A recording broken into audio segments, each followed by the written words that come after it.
I hope you like this audiobook. If you'd like to hear more, please support us on patreon.com. It really helps us keep going. www.patreon.com/c/audiobooks752. Thank you, and I invite you to listen the other books I have recorded. Also, please subscribe to my channel and activate the notifications so you will be the first to know when we publish a new book. Out of Time's Abyss. Table of Contents. CI.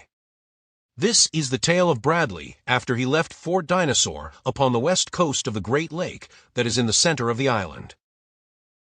Upon the 4th day of September, 1916, he set out with 4 companions, Sinclair, Brady, James, and Tippet, to search along the base of the barrier cliffs for a point at which they might be scaled. Through the heavy Caspakian air, beneath the swollen sun, the 5 men marched northwest from Fort Dinosaur, now waste, deep in lush, jungle grasses starred with myriad gorgeous blooms, now across open meadow, land and park-like expanses, and again plunging into dense forests of eucalyptus and acacia and giant arboreous ferns with feathered fronds waving gently 100 feet above their heads. About them upon the ground, among the trees, and in the air over them moved and swung, and soared the countless forms of Caspak's teeming life. Always were they menaced by some frightful thing, and seldom were their rifles cool. Yet even in the brief time they had dwelt upon Caprona, they had become callous to danger, so that they swung along laughing and chatting like soldiers on a summer hike. "This reminds me of South Clark Street," remarked Brady, who had once served on the traffic squad in Chicago, and as no one asked him why, he volunteered that it was because it's no place for an Irishman. "South Clark Street and heaven have something in common then," suggested Sinclair. James and Tippet laughed, and then a hideous growl broke from a dense thicket ahead, and diverted their attention to other matters. "One of them behemoths of 'Oly Writ," muttered Tippet as they came to a halt, and with guns ready awaited the almost inevitable charge. "Hungry lot o' beggars these," said Bradley, always trying to eat everything they see. For a moment no further sound came from the thicket. "He may be feeding now," suggested Bradley. "We'll try to go around him. Can't waste ammunition. Won't last forever. Follow me." And he set off at right angles to their former course, hoping to avert a charge. They had taken a dozen steps, perhaps, when the thicket moved to the advance of the thing within it, the leafy branches parted, and the hideous head of a gigantic bear emerged. "Pick your trees," whispered Bradley. "Can't waste ammunition." The men looked about them. The bear took a couple of steps forward, still growling menacingly. He was exposed to the shoulders now. Tippet took one look at the monster and bolted for the nearest tree, and then the bear charged. He charged straight for Tippet. The other men scattered for the various trees they had selected, all except Bradley. He stood watching Tippet and the bear. The man had a good start, and the tree was not far away, but the speed of the enormous creature behind him was something to marvel at. Yet Tippet was in a fair way to make his sanctuary when his foot caught in a tangle of roots, and down he went, his rifle flying from his hand and falling several yards away.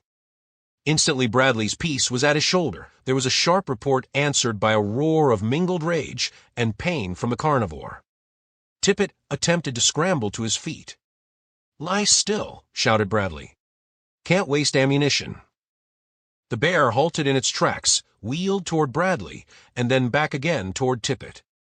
Again the former's rifle spit angrily, and the bear turned again in his direction. Bradley shouted loudly. "Come on, you behemoth of Holy Writ," he cried. "Come on, you duffer. Can't waste ammunition." And as he saw the bear apparently upon the verge of deciding to charge him, he encouraged the idea by backing rapidly away, knowing that an angry beast will more often charge one who moves than one who lies still. And the bear did charge. Like a bolt of lightning, he flashed down upon the Englishman. "Now run." Bradley called to Tippet, and himself turned in flight toward a nearby tree. The other men, now safely ensconced upon various branches, watched the race with breathless interest. Would Bradley make it? It seemed scarce possible. And if he didn't? James gasped at the thought. 6 feet at the shoulder stood the frightful mountain of blood, mad flesh and bone and sinew that was bearing down with the speed of an express train upon the seemingly slow, moving man. It all happened in a few seconds, but they were seconds that seemed like hours to the men who watched. They saw Tippet leap to his feet at Bradley's shouted warning. They saw him run, stooping to recover his rifle, as he passed the spot where it had fallen. They saw him glance back toward Bradley, and then they saw him stop short of the tree that might have given him safety and turn back in the direction of the bear. Firing as he ran, Tippet raced after the great cave bear, the monstrous thing that should have been extinct ages before, ran for it, and fired even as the beast was almost upon Bradley. The men in the trees scarcely breathed. It seemed to them such a futile thing for Tippet to do, and Tippet of all men. They had never looked upon Tippet as a coward. There seemed to be no cowards among that strangely assorted company that fate had gathered together from the four corners of the earth, but Tippet was considered a cautious man. Overcautious, some thought him. How futile he and his little pop gun appeared as he dashed after that living engine of destruction. But oh, how glorious! It was some such thought as this that ran through Brady's mind, though articulated it might have been expressed otherwise, albeit more forcefully. Just then it occurred to Brady to fire, and he, too, opened upon the bear, but at the same instant the animal stumbled and fell forward, though still growling most fearsomely. Tippet never stopped running or firing until he stood within a foot of the brute, which lay almost touching Bradley, and was already struggling to regain its feet. Placing the muzzle of his gun, Tippet pulled the trigger. The creature sank limply to the ground, and Bradley scrambled to his feet. "Good work, Tippet," he said. "Mightily obliged to you. Awful waste of ammunition, really." And then they resumed the march, and in 15 minutes the encounter had ceased even to be a topic of conversation. For 2 days they continued upon their perilous way. Already the cliffs loomed high and forbidding close ahead without sign of break to encourage hope that somewhere they might be scaled. Late in the afternoon the party crossed a small stream of warm water, upon the sluggishly moving surface of which floated countless millions of tiny green eggs, surrounded by a light scum of the same color, though of a darker shade. Their past experience of Caspak had taught them that they might expect to come upon a stagnant pool of warm water if they followed the stream to its source, but there they were almost certain to find some of Caspak's grotesque, man-like creatures. Already, since they had disembarked from EU-33, after its perilous trip through the subterranean channel beneath the barrier cliffs had brought them into the inland sea of Caspak, had they encountered what had appeared to be 3 distinct types of these creatures. There had been the pure apes, huge, gorilla-like beasts, and those who walked a trifle more erect and had features with just a shade more of the human cast about them. Then there were men like AHM, whom they had captured and confined at the fort, HM, the club, man. Well-known club man, Tyler had called him. AHM, and his people had knowledge of speech. They had a language, in which they were unlike the race, just inferior to them, and they walked much more erect and were less hairy, but it was principally the fact that they possessed a spoken language and carried a weapon that differentiated them from the others. All of these peoples had proven belligerent in the extreme. In common with the rest of the fauna of Caprona, the first law of nature, as they seemed to understand it, was to kill, kill, kill. And so it was that Bradley had no desire to follow up the little stream toward the pool near, which were sure to be the caves of some savage tribe, but fortune played him an unkind trick, for the pool was much closer than he imagined, its southern end reaching fully a mile south of the point at which they crossed the stream. And so it was that, after forcing their way through a tangle of jungle vegetation, they came out upon the edge of the pool, which they had wished to avoid. Almost simultaneously there appeared south of them a party of naked men armed with clubs and hatchets. Both parties halted as they caught sight of one another. The men from the fort saw before them a hunting party, evidently returning to its caves or village, laden with meat. They were large men with features closely resembling those of the African Negro, though their skins were white. Short hair grew upon a large portion of their limbs and bodies, which still retained a considerable trace of apish progenitors. They were, however, a distinctly higher type than the bow, lu, or club men. Bradley would have been glad to have averted a meeting, but as he desired to lead his party south around the end of the pool, and as it was hemmed in by the jungle on one side and the water on the other, there seemed no escape from an encounter. On the chance that he might avoid a clash, Bradley stepped forward with upraised hand. "We are friends," he called in the tongue of the Bo-Lu, who had been held a prisoner at the fort. "Permit us to pass in peace. We will not harm you." At this the hatchet, men set up a great jabbering with much laughter, loud and boisterous. "No," shouted one, "you will not harm us, for we shall kill you. Gome, we kill, we kill." And with hideous shouts they charged down upon the Europeans. "Sinclair, you may fire," said Bradley quietly. "Pick off the leader. Can't waste ammunition." The Englishman raised his piece to his shoulder and took quick aim at the breast of the yelling savage leaping toward them. Directly behind the leader came another hatchet man, and with the report of Sinclair's rifle both warriors lunged forward in the tall grass, pierced by the same bullet. The effect upon the rest of the band was electrical. As one man they came to a sudden halt, wheeled to the east and dashed into the jungle, where the men could hear them forcing their way in an effort to put as much distance as possible between themselves and the authors of this new and frightful noise that killed warriors at a great distance. Both the savages were dead when Bradley approached to examine them, and as the Europeans gathered around, other eyes were bent upon them with greater curiosity than they displayed for the victim of Sinclair's bullet. When the party again took up the march around the southern end of the pool, the owner of the eyes followed them, large, round eyes, almost expressionless, except for a certain cold cruelty which glinted malignly from under their pale gray irises. All unconscious of the stalker, the men came, late in the afternoon, to a spot which seemed favorable as a campsite. A cold spring bubbled from the base of a rocky formation which overhung and partially encircled a small enclosure. At Bradley's command, the men took up the duties assigned them, gathering wood, building a cook, fire, and preparing the evening meal. It was while they were thus engaged that Brady's attention was attracted by the dismal flapping of huge wings. He glanced up, expecting to see one of the great flying reptiles of a bygone age, his rifle ready in his hand. Brady was a brave man. He had groped his way up narrow tenement stairs and taken an armed maniac from a dark room without turning a hair. But now, as he looked up, he went white and staggered back. "God!" he almost screamed. "What is it?" Attracted by Brady's cry, the others seized their rifles as they followed his wide-eyed, frozen gaze, nor was there one of them that was not moved by some species of terror or awe. Then Brady spoke again in an almost inaudible voice. "Holy Mother protect us, it's a banshee."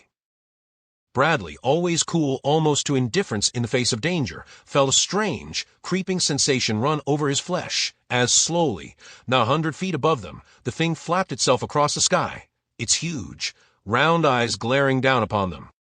And until it disappeared over the tops of the trees of near, by where the 5 men stood as though paralyzed, their eyes never leaving the weird shape, nor never one of them appearing to recall that he grasped a loaded rifle in his hands. With the passing of the thing came the reaction. Tippet sank to the ground and buried his face in his hands. "Oh Gord," he moaned. "Take me eye from this orful place." Brady, recovered from a first shock, swore loud and luridly. He called upon all the saints to witness that he was unafraid, and that anybody with half an eye could have seen that the creature was nothing more than one av-thim flying alligators that they all were familiar with. "Yes," said Sinclair with fine sarcasm, "we've saw so many of them with white shrouds on 'em." "Shut up, you fool," growled Brady. "If you know so much, tell us what it was after being then."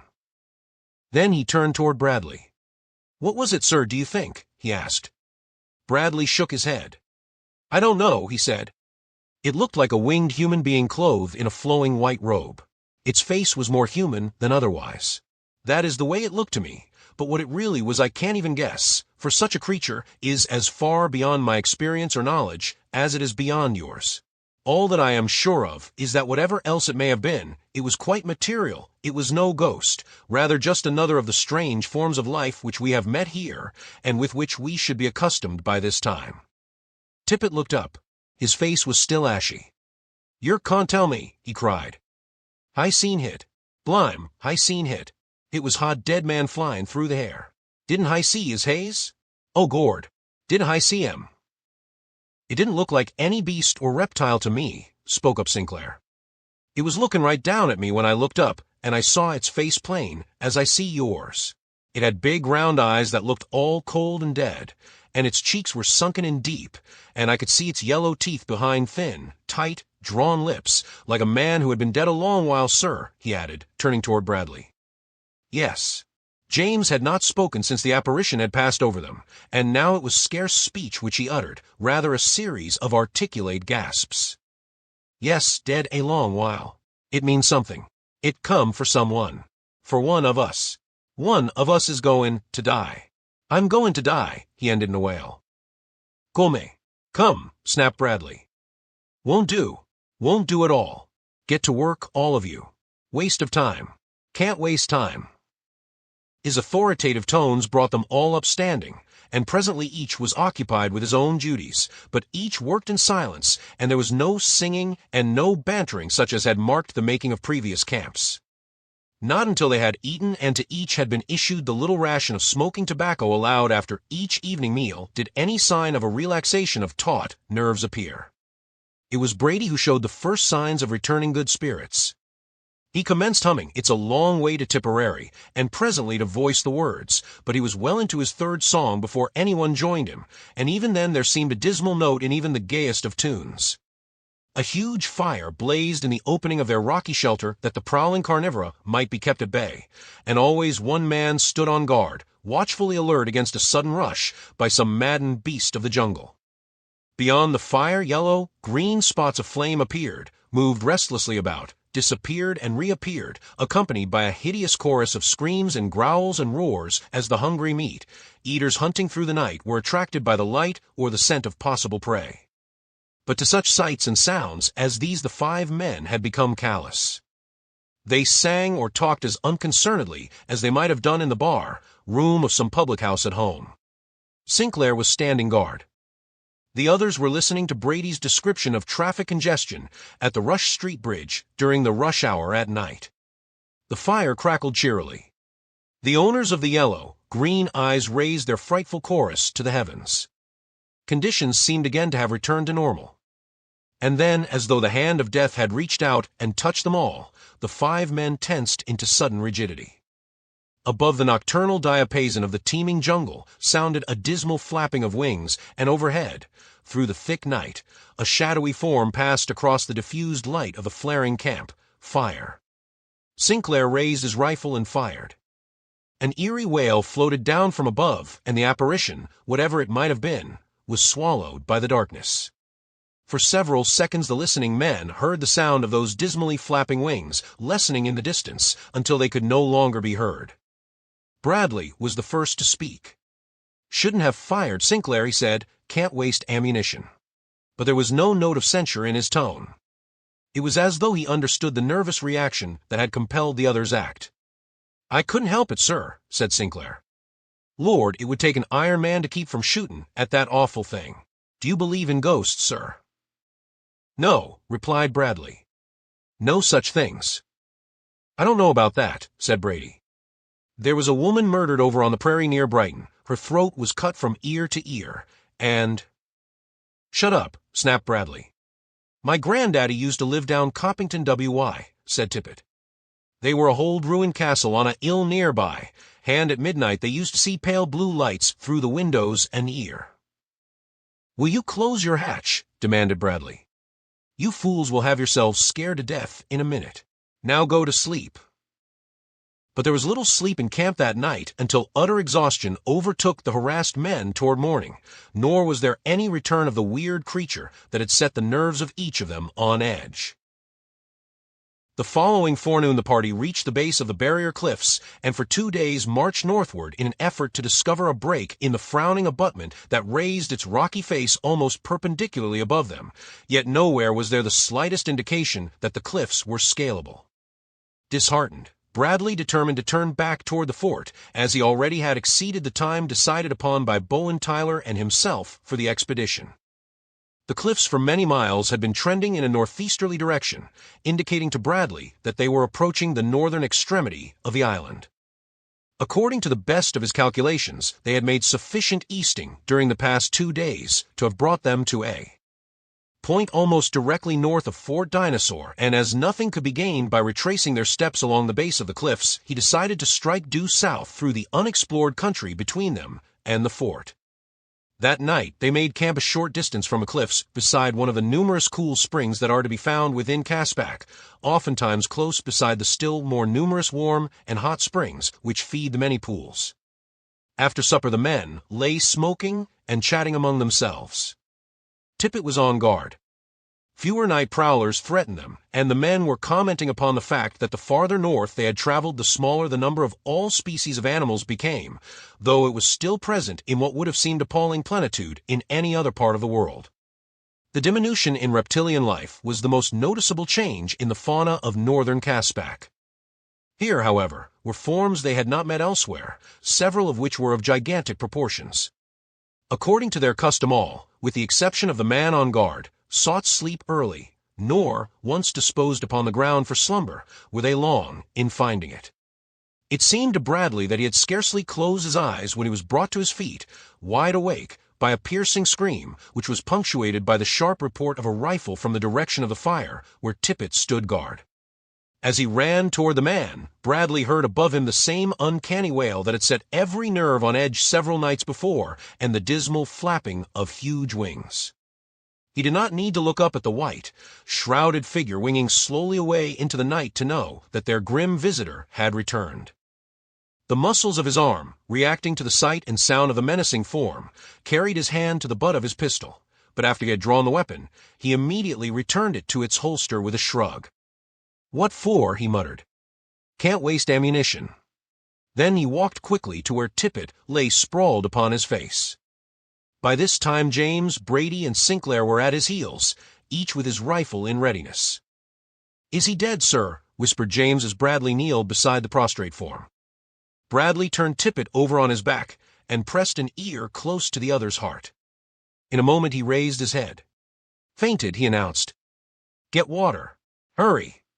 Then he loosened Tippet's shirt at the throat, and when the water was brought, threw a cupful in the man's face. Slowly Tippet regained consciousness and sat up. At first he looked curiously into the faces of the men about him, then an expression of terror overspread his features. He shot a startled glance up into the black void above, and then burying his face in his arms began to sob like a child.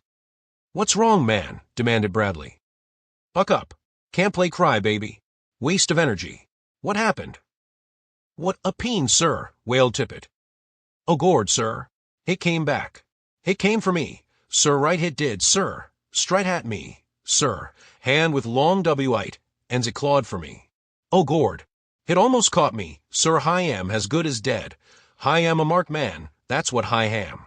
Hit was goin' for to carry me horf, sir." "Stuff and nonsense," snapped Bradley. "Did you get a good look at it?" Tippet said that he did, a much better look than he wanted. The thing had almost clutched him, and he had looked straight into its eyes, dead haze and a dead face, he had described them. "What was it after being, do you think?" inquired Brady.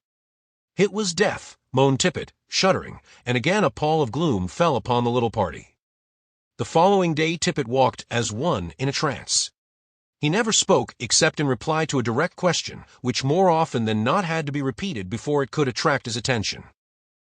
He insisted that he was already a dead man, for if the thing didn't come for him during the day, he would never live through another night of agonized apprehension, waiting for the frightful end that he was positive was in store for him. "I'll see to that," he said, and they all knew that Tippet meant to take his own life before darkness set in. Bradley tried to reason with him, in his short, crisp way, but soon saw the futility of it, nor could he take the man's weapons from him without subjecting him to almost certain death from any of the numberless dangers that beset their way. The entire party was moody and glum. There was none of the bantering that had marked their intercourse before, even in the face of blighting hardships and hideous danger. This was a new menace that threatened them, something that they couldn't explain, and so, naturally, it aroused within them superstitious fear, which Tippet's attitude only tended to augment. To add further to their gloom, their way led through a dense forest, where, on account of the underbrush, it was difficult to make even a mile an hour. Constant watchfulness was required to avoid the many snakes of various degrees of repulsiveness and enormity that infested the wood, and the only ray of hope they had to cling to was that the forest would, like the majority of Caspakian forests, prove to be of no considerable extent. Bradley was in the lead when he came suddenly upon a grotesque creature of titanic proportions. Crouching among the trees, which here commenced to thin out slightly, Bradley saw what appeared to be an enormous dragon devouring the carcass of a mammoth. From frightful jaws to the tip of its long tail, it was fully 40 feet in length. Its body was covered with plates of thick skin, which bore a striking resemblance to armor plate. The creature saw Bradley almost at the same instant that he saw it and reared up on its enormous hind legs until its head towered a full 25 feet above the ground.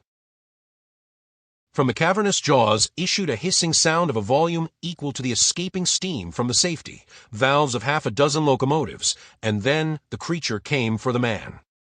"Scatter!" shouted Bradley to those behind him, and all but Tippet heeded the warning.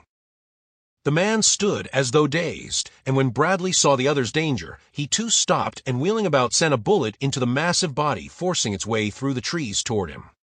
The shot struck the creature in the belly, where there was no protecting armor, eliciting a new note which rose in a shrill whistle and ended in a wail.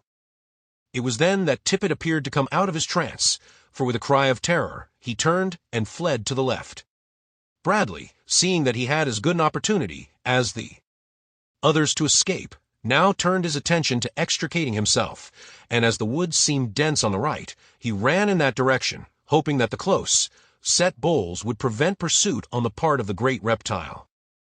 The dragon paid no further attention to him, however, for Tippet's sudden break for liberty had attracted its attention, and after Tippet it went, bowling over small trees, uprooting underbrush, and leaving a wake behind it like that of a small tornado. Bradley, the moment he had discovered the thing was pursuing Tippet, had followed it. He was afraid to fire for fear of hitting the man, and so it was that he came upon them at the very moment that the monster lunged its great weight forward upon the doomed man. The sharp three-toed talons of the forelimbs seized poor Tippet, and Bradley saw the unfortunate fellow lifted high above the ground as the creature again reared up on its hind legs, immediately transferring Tippet's body to its gaping jaws, which closed with a sickening, crunching sound as Tippet's bones cracked beneath the great teeth. Bradley half raised his rifle to fire again, and then lowered it with a shake of his head. Tippet was beyond succor. Why waste a bullet that Caspakian could never replace? If he could now escape the further notice of the monster, it would be a wiser act than to throw his life away in futile revenge. He saw that the reptile was not looking in his direction, and so he slipped noiselessly behind the bole of a large tree, and thence quietly faded away in the direction he believed the others to have taken. At what he considered a safe distance, he halted and looked back. Half hidden by the intervening trees, he still could see the huge head and the massive jaws from which protruded the limp legs of the dead man. Then, as though struck by the hammer of Thor, the creature collapsed and crumpled to the ground. Bradley's single bullet, penetrating the body through the soft skin of the belly, had slain the Titan. A few minutes later, Bradley found the others of the party. The four returned cautiously to the spot where the creature lay, and after convincing themselves that it was quite dead, came close to it. It was an arduous and gruesome job extricating Tippet's mangled remains from the powerful jaws, the men working for the most part silently.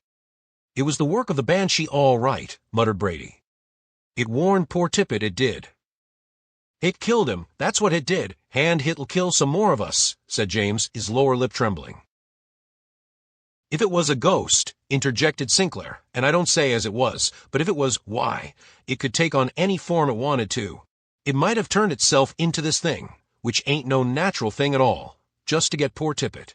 If it had have been a lion or something else human-like, it wouldn't look so strange, but this here thing ain't human-like. There ain't no such thing and never was." "Bullets don't kill ghosts," said Bradley, "so this couldn't have been a ghost. Furthermore, there are no such things. I've been trying to place this creature.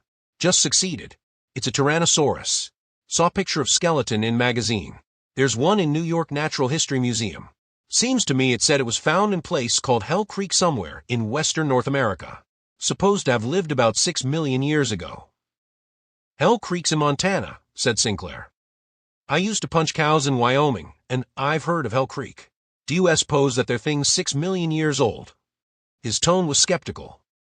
"No," replied Bradley, "but it would indicate that the island of Caprona has stood almost without change for more than 6 million years." The conversation and Bradley's assurance that the creature was not of supernatural origin helped to raise a trifle the spirits of the men, and then came another diversion in the form of ravenous meat, eaters attracted to the spot by the uncanny sense of smell which had apprised them of the presence of flesh, killed and ready for the eating. It was a constant battle while they dug a grave and consigned all that was mortal of John Tippet to his last, lonely resting place. Nor would they leave then, but remained to fashion a rude headstone from a crumbling out cropping of sandstone, and to gather a mass of the gorgeous flowers growing in such great profusion around them, and heap the new, made grave with bright blooms. Upon the headstone Sinclair scratched in rude characters the words, "Here lies John Tippet, Englishman, killed by Tyrannosaurus, September 10th. Adi 1916 RIP." And Bradley repeated a short prayer before they left their comrade forever. For 3 days the party marched due south through forests and meadow, land and great park, like areas where countless herbivorous animals grazed, deer and antelope and bos, and the little eka, the smallest species of Caspakian horse, about the size of a rabbit. There were other horses too, but all were small, the largest being not above 8 hands in height. Preying continually upon the herbivora were the meat-eaters, large and small wolves, hyenodons, panthers, lions, tigers, and bears, as well as several large and ferocious species of reptilian life. On September 12th the party scaled a line of sandstone cliffs which crossed their route toward the south, but they crossed them only after an encounter with the tribe that inhabited the numerous caves which pitted the face of the escarpment. That night they camped upon a rocky plateau which was sparsely wooded with jarrah, and here once again they were visited by the weird, nocturnal apparition that had already filled them with a nameless terror. As on the night of September 9th the first warning came from the sentinel standing guard over his sleeping companions. A terror-stricken cry punctuated by the crack of a rifle brought Bradley, Sinclair, and Brady to their feet in time to see James, with clubbed rifle, battling with a white, robed figure that hovered on widespread wings on a level with the Englishman's head. As they ran, shouting, forward, it was obvious to them that the weird and terrible apparition was attempting to seize James, but when it saw the others coming to his rescue, it desisted, flapping rapidly upward and away, its long, ragged wings giving forth the peculiarly dismal notes which always characterize the sound of its flying. Bradley fired at the vanishing menacer of their peace and safety, but whether he scored a hit or not, none could tell, though, following the shot, there was wafted back to them the same piercing wail that had on other occasions frozen their marrow. Then they turned toward James, who lay face downward upon the ground, trembling as with ague. For a time he could not even speak, but at last regained sufficient composure to tell them how the thing must have swooped silently upon him from above, and behind, as the first premonition of danger he had received was when the long, claw-like fingers had clutched him beneath either arm. In the melee his rifle had been discharged, and he had broken away at the same instant and turned to defend himself with the butt. The rest they had seen. From that instant James was an absolutely broken man. He maintained with shaking lips that his doom was sealed, that the thing had marked him for its own, and that he was as good as dead, nor could any amount of argument or raillery convince him to the contrary. He had seen Tippet marked and claimed, and now he had been marked. Nor were his constant reiterations of this belief without effect upon the rest of the party. Even Bradley felt depressed, though for the sake of the others, he managed to hide it beneath a show of confidence he was far from feeling. And on the following day William James was killed by a saber-toothed tiger, September 13th, 1916. Beneath a jarrah tree on the stony plateau on the northern edge of the Sto. Lou country in the land that time forgot, he lies in a lonely grave marked by a rough headstone. Southward from his grave marched 3 grim and silent men. To the best of Bradley's reckoning, they were some 25 miles north of Fort Dinosaur, and that they might reach the fort on the following day, they plodded on until darkness overtook them. With comparative safety 15 miles away, they made camp at last, but there was no singing now, and no joking. In the bottom of his heart each prayed that they might come safely through just this night, for they knew that during the morrow they would make the final stretch, yet the nerves of each were taut with strained anticipation of what gruesome thing might flap down upon them from the black sky, marking another for its own. Who would be the next? As was their custom, they took turns at guard, each man doing 2 hours, and then arousing the next. Brady had gone on from 8 to 10, followed by Sinclair from 10 to 12, then Bradley had been awakened. Brady would stand the last guard from 2 to 4, as they had determined to start the moment that it became light enough to ensure comparative safety upon the trail. The snapping of a twig aroused Brady out of a dead sleep, and as he opened his eyes, he saw that it was broad daylight, and that at 20 paces from him stood a huge lion. As the man sprang to his feet, his rifle ready in his hand, Sinclair awoke and took in the scene in a single swift glance. The fire was out, and Bradley was nowhere in sight. For a long moment the lion and the men eyed one another. The latter had no mind to fire if the beast minded its own affairs. They were only too glad to let it go its way if it would, but the lion was of a different mind. Suddenly the long tail snapped stiffly erect, and as though it had been attached to 2 trigger fingers, the 2 rifles spoke in unison, for both men knew this signal only too well, the immediate forerunner of a deadly charge. As the brute's head had been raised, his spine had not been visible, and so they did what they had learned by long experience was best to do. Each covered a front leg, and as the tail snapped aloft, fired. With a hideous roar of the mighty flesh, Eater lurched forward to the ground with both front legs broken.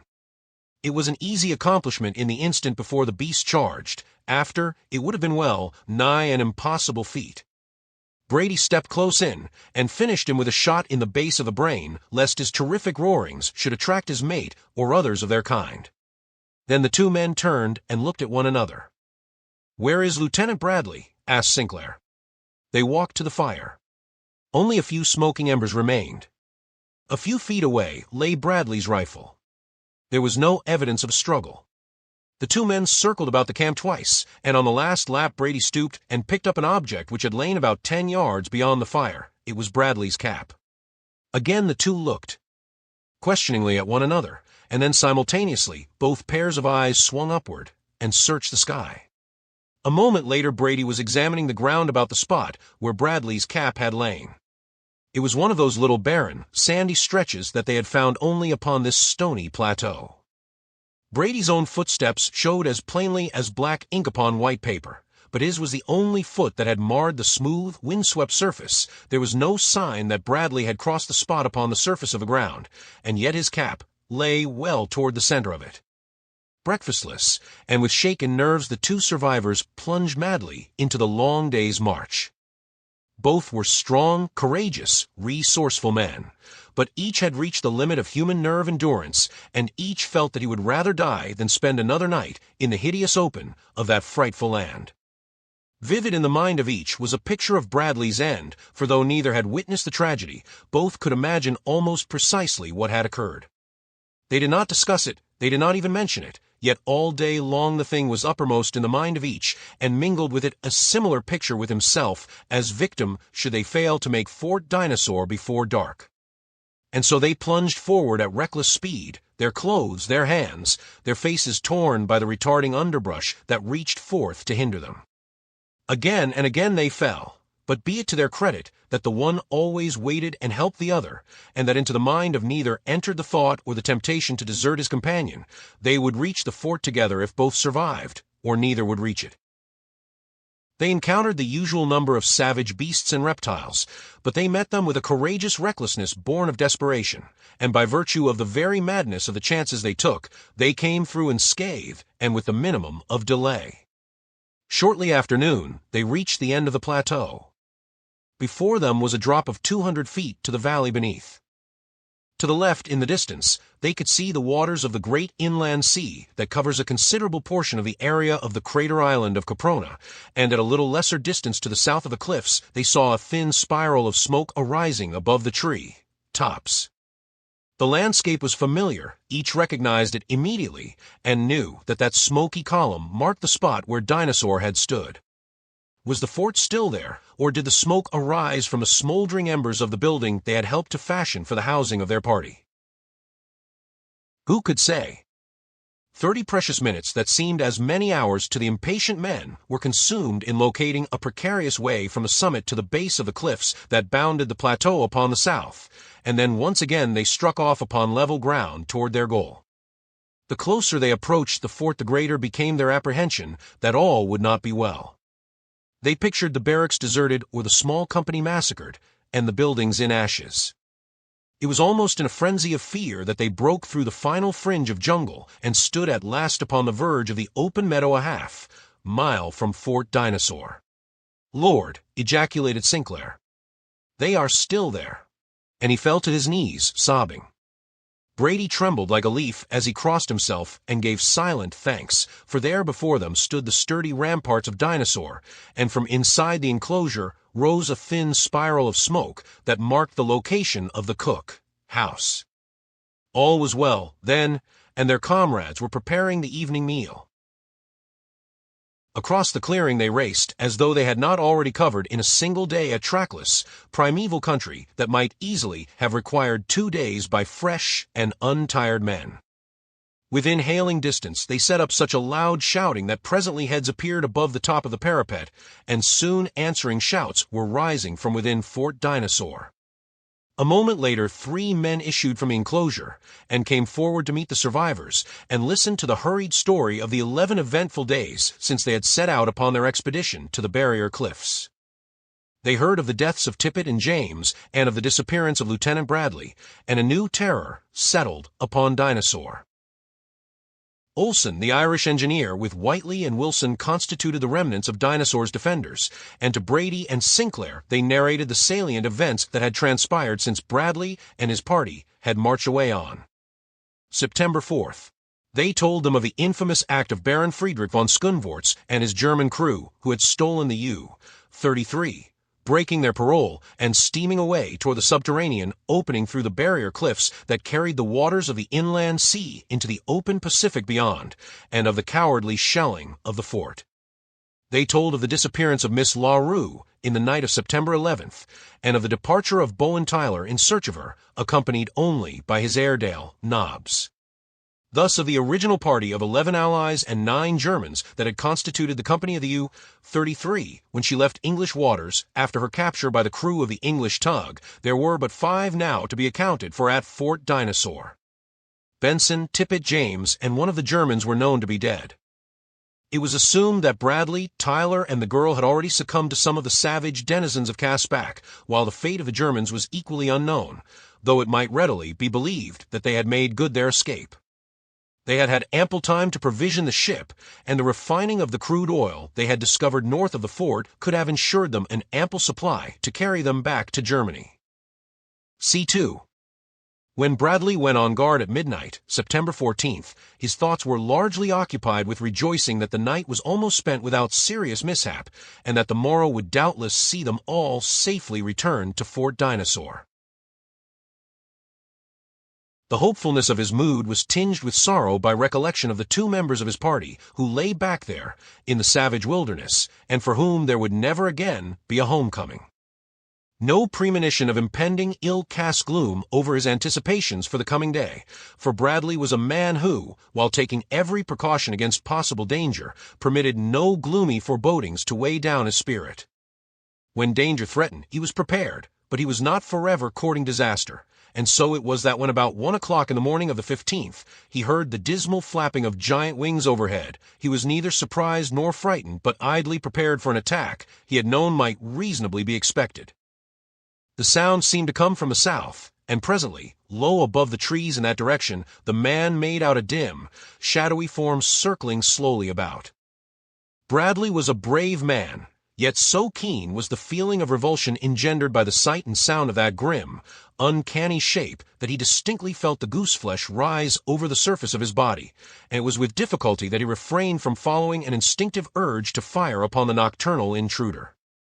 Better, far better would it have been had he given in to the insistent demand of his subconscious mentor, but his almost fanatical obsession to save ammunition proved now his undoing, for while his attention was riveted upon the thing circling before him, and while his ears were filled with the beating of its wings, there swooped silently out of the black night behind him another weird and ghostly shape. With its huge wings partly closed for the dive, and its white robe fluttering in its wake, the apparition swooped down upon the Englishman. So great was the force of the impact when the thing struck Bradley between the shoulders that the man was half stunned. His rifle flew from his grasp, He felt claw-like talons of great strength seize him beneath his arms and sweep him off his feet, and then the thing rose swiftly with him, so swiftly that his cap was blown from his head by the rush of air as he was borne rapidly upward into the inky sky, and the cry of warning to his companions was forced back into his lungs. The creature wheeled immediately toward the east and was at once joined by its fellow, who circled them once and then fell in behind them. Bradley now realized the strategy that the pair had used to capture him, and at once concluded that he was in the power of reasoning beings closely related to the human race, if not actually of it. Past experience suggested that the great wings were a part of some ingenious mechanical device for the limitations of the human mind, which is always loath to accept aught beyond its own little experience, would not permit him to entertain the idea that the creatures might be naturally winged and at the same time of human origin. From his position, Bradley could not see the wings of his captor, nor in the darkness had he been able to examine those of the second creature closely when it circled before him. He listened for the puff of a motor or some other telltale sound that would prove the correctness of his theory. However, he was rewarded with nothing more than the constant flap, flap. Presently, far below and ahead, he saw the waters of the inland sea, and a moment later he was borne over them. Then his captor did that which proved beyond doubt to Bradley that he was in the hands of human beings who had devised an almost perfect scheme of duplicating, mechanically, the wings of a bird. The thing spoke to its companion, and in a language that Bradley partially understood, since he recognized words that he had learned from the savage races of Caspak. From this he judged that they were human, and being human, he knew that they could have no natural wings, for who had ever seen a human being so adorned? Therefore their wings must be mechanical. Thus Bradley reasoned, thus most of us reason, not by what might be possible, but by what has fallen within the range of our experience. What he heard them say was to the effect that having covered half the distance the burden would now be transferred from one to the other. Bradley wondered how the exchange was to be accomplished.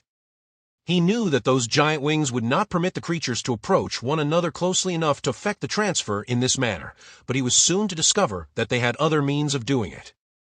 He felt the thing that carried him rise to a greater altitude, and below he glimpsed momentarily the second white, robed figure. Then the creature above sounded a low call. It was answered from below, and instantly Bradley felt the clutching talons release him. Gasping for breath, he hurtled downward through space.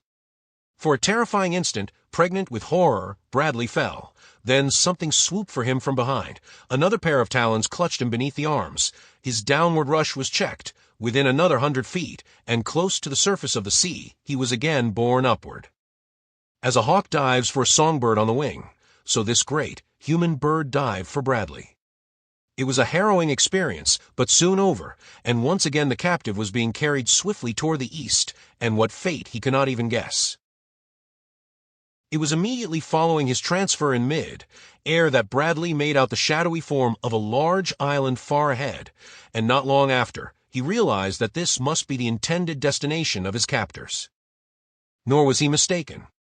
3/4 of an hour from the time of his seizure, his captors dropped gently to earth in the strangest city that human eye had ever rested upon.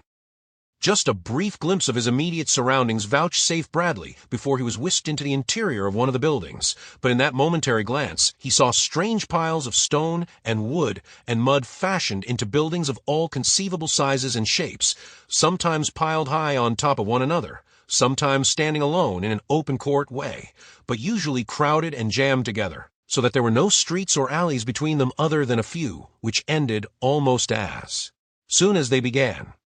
The principal doorways appeared to be in the roofs, and it was through one of these that Bradley was inducted into the dark interior of a low, sealed room.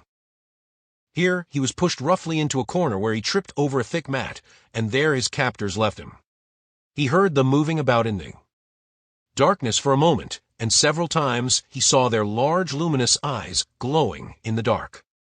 Finally, these disappeared and silence reigned, broken only by the breathing of the creature, which indicated to the Englishman that they were sleeping somewhere in the same apartment. It was now evident that the mat upon the floor was intended for sleeping purposes, and that the rough shove that had sent him to it had been a rude invitation to repose. After taking stock of himself, and finding that he still had his pistol and ammunition, some matches, a little tobacco, a canteen full of water, and a razor, Bradley made himself comfortable upon the mat, and was soon asleep, knowing that an attempted escape in the darkness without knowledge of his surroundings would be predoomed to failure. When he awoke, it was broad daylight, and the sight that met his eyes made him rub them again and again to assure himself that they were really open, and that he was not dreaming. A broad shaft of morning light poured through the open doorway in the ceiling of the room, which was about 30 feet square, or roughly square, being irregular in shape, one side curving outward, another being indented by what might have been the corner of another building jutting into it, another alcove by 3 sides of an octagon, while the fourth was serpentine in contour. 2 windows let in more daylight, while 2 doors evidently gave ingress to other rooms. The walls were partially sealed with thin strips of wood, nicely fitted and finished, partially plastered, and the rest covered with a fine, woven cloth. Figures of reptiles and beasts were painted without regard to any uniform scheme here and there upon the walls. A striking feature of the decorations consisted of several engaged columns set into the walls at no regular intervals, the capitals of each supporting a human skull, the cranium of which touched the ceiling, as though the latter was supported by these grim reminders either of departed relatives or some hideous tribal rite. Bradley could not but wonder which. Yet it was none of these things that filled him with greatest wonder. No, it was the figures of the 2 creatures that had captured him and brought him hither. At one end of the room, a stout pole about 2 inches in diameter ran horizontally from wall to wall some 6 or 7 feet from the floor, its ends securely set in 2 of the columns. Hanging by their knees from this perch, their heads downward and their bodies wrapped in their huge wings, slept the creatures of the night before. Like 2 great, horrid bats they hung asleep. As Bradley gazed upon them in wide-eyed astonishment, he saw plainly that all his intelligence, all his acquired knowledge through years of observation and experience were set at naught by the simple evidence of the fact that stood out glaringly before his eyes. The creatures' wings were not mechanical devices, but as natural appendages, growing from their shoulder blades, as were their arms and legs. He saw, too, that except for their wings the pair bore a strong resemblance to human beings, though fashioned in a most grotesque mold. As he sat gazing at them, one of the 2 awoke, separated his wings to release his arms that had been folded across his breast, placed his hands upon the floor, dropped his feet, and stood erect. For a moment he stretched his great wings slowly, solemnly blinking his large round eyes. Then his gaze fell upon Bradley. The thin lips drew back tightly against yellow teeth in a grimace that was nothing but hideous. It could not have been termed a smile, and what emotion it registered the Englishman was at a loss to guess. No expression whatever altered the steady gaze of those large, round eyes. There was no color upon the pasty, sunken cheeks. A death's head grimaced as though a man long dead raised his parchment-covered skull from an old grave. The creature stood about the height of an average man, but appeared much taller from the fact that the joints of his long wings rose fully a foot above his hairless head. The bare arms were long and sinewy, ending in strong, bony hands with claw-like fingers, almost talon-like in their suggestiveness. The white robe was separated in front, revealing skinny legs, and the further fact that the thing wore but the single garment, which was of fine woven cloth. From crown to sole the portions of the body exposed were entirely hairless, and as he noted this, Bradley also noted for the first time the cause of much of the seeming expressionlessness of the creature's countenance. It had neither eye, brows, or lashes.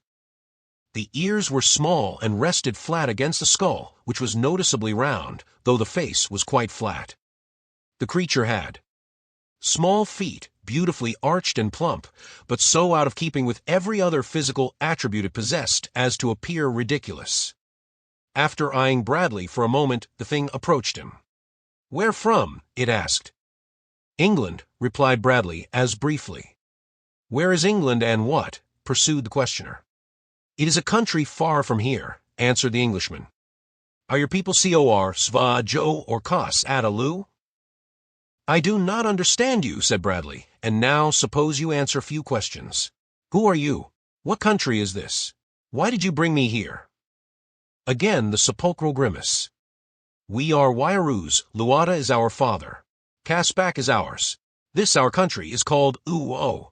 We brought you here for him who speaks for Luata, to gaze upon and question. He would know from whence you came and why, but principally if you be Kos, Lu." And if I am not Cas, whatever you call the bloomin' beast, what of it?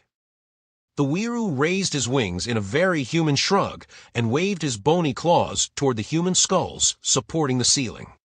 His gesture was eloquent, but he embellished it by remarking, and possibly if you are. I'm hungry, snapped Bradley. The weiroo motioned him to one of the doors which he threw open, permitting Bradley to pass out onto another roof on a level lower than that upon which they had landed earlier in the morning. By daylight the city appeared even more remarkable than in the moonlight, though less weird and unreal. The houses of all shapes and sizes were piled about as a child might pile blocks of various forms and colors. He saw now that there were what might be called streets or alleys, but they ran in baffling turns and twists, nor ever reached a destination, always ending in a dead wall where some weiroo had built a house across them. Upon each house was a slender column supporting a human skull. Sometimes the columns were at one corner of the roof, sometimes at another, or again they rose from the center or near the center, and the columns were of varying heights, from that of a man to those which rose 20 feet above their roofs. The skulls were, as a rule, painted blue or white, or in combinations of both colors. The most effective were painted blue, with the teeth white and the eye, sockets rimmed with white. There were other skulls, thousands of them, tens, hundreds of thousands. They rimmed the eaves of every house, they were set in the plaster of the outer walls, and at no great distance from where Bradley stood rose a round tower built entirely of human skulls. And the city extended in every direction as far as the Englishman could see. All about him wireroos were moving across the roofs or winging through the air. The sad sound of their flapping wings rose and fell like a solemn dirge. Most of them were apparelled all in white, like his captors, but others had markings of red or blue or yellow slashed across the front of their robes.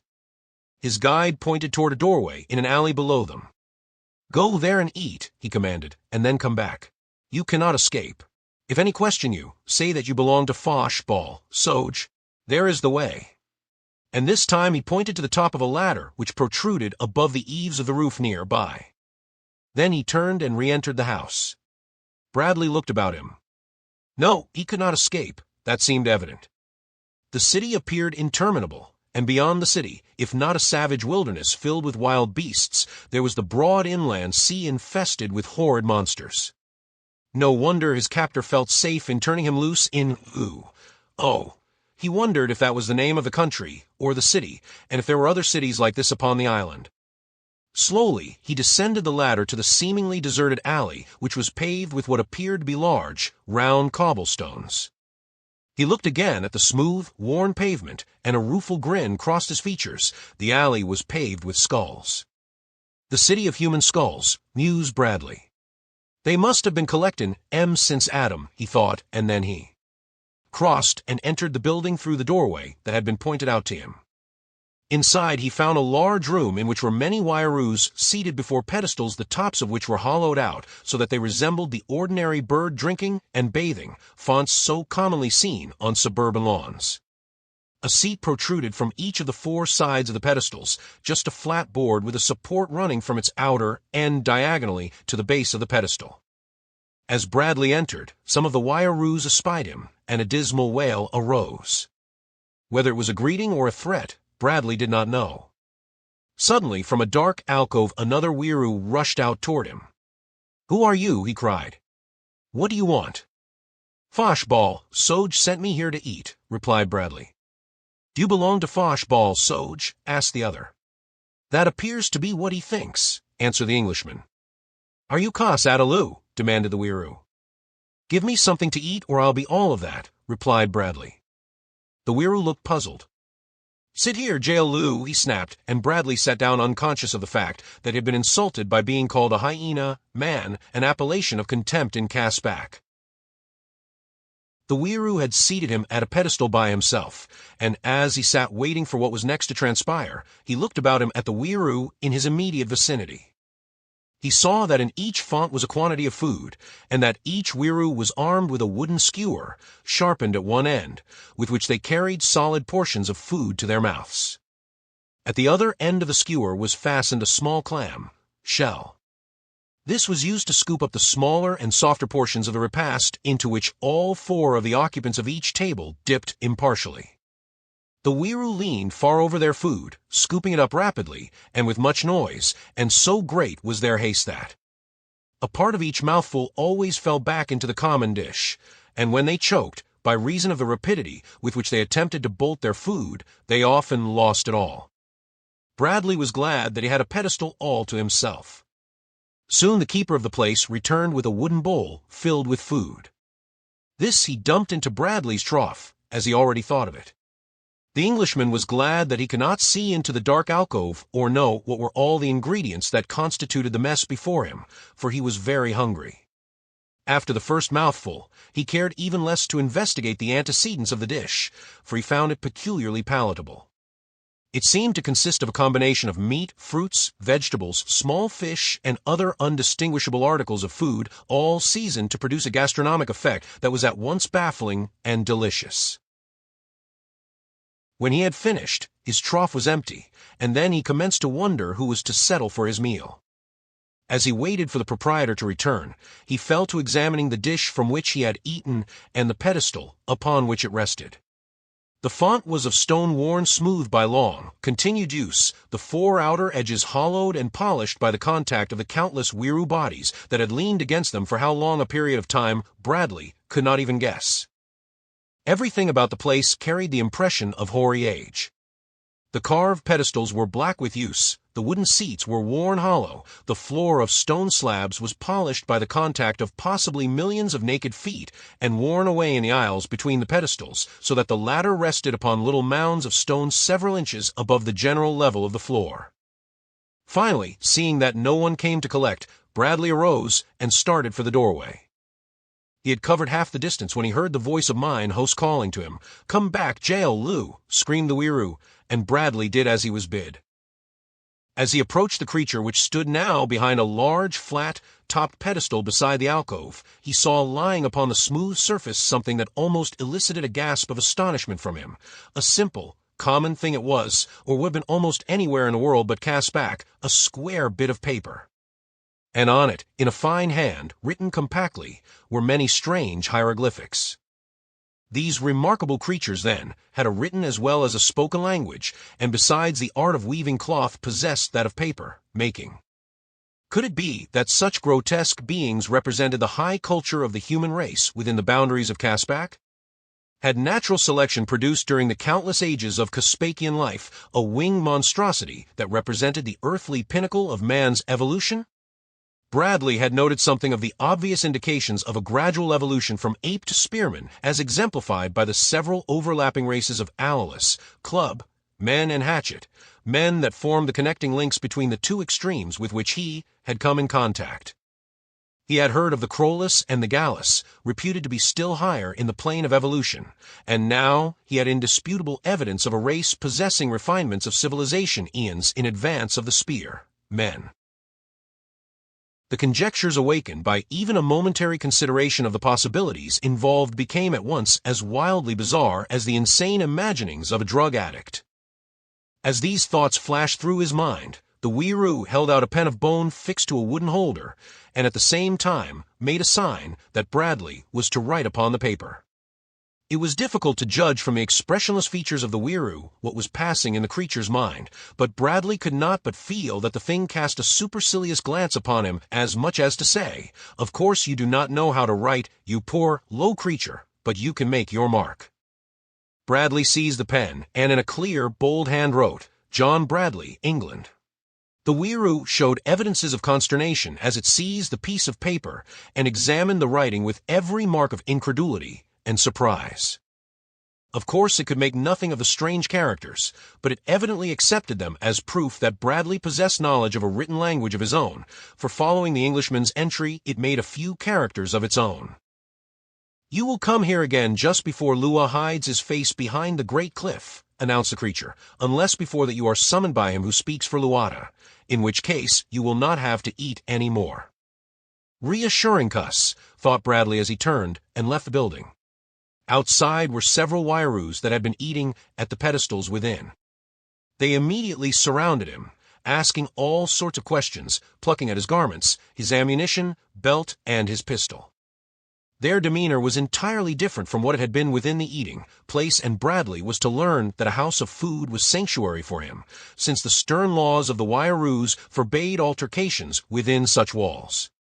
Now they were rough and threatening. As with wings half spread they hovered about him in menacing attitudes, barring his way to the ladder, leading to the roof from whence he had descended. But the Englishman was not one to brook interference for long. He attempted at first to push his way past them, and then when one seized his arm and jerked him roughly back, Bradley swung upon the creature, and with a heavy blow to the jaw felled it. Instantly pandemonium reigned. Loud wails arose, great wings opened and closed with a loud, beating noise, and many claw-like hands reached forth to clutch him. Bradley struck to right and left.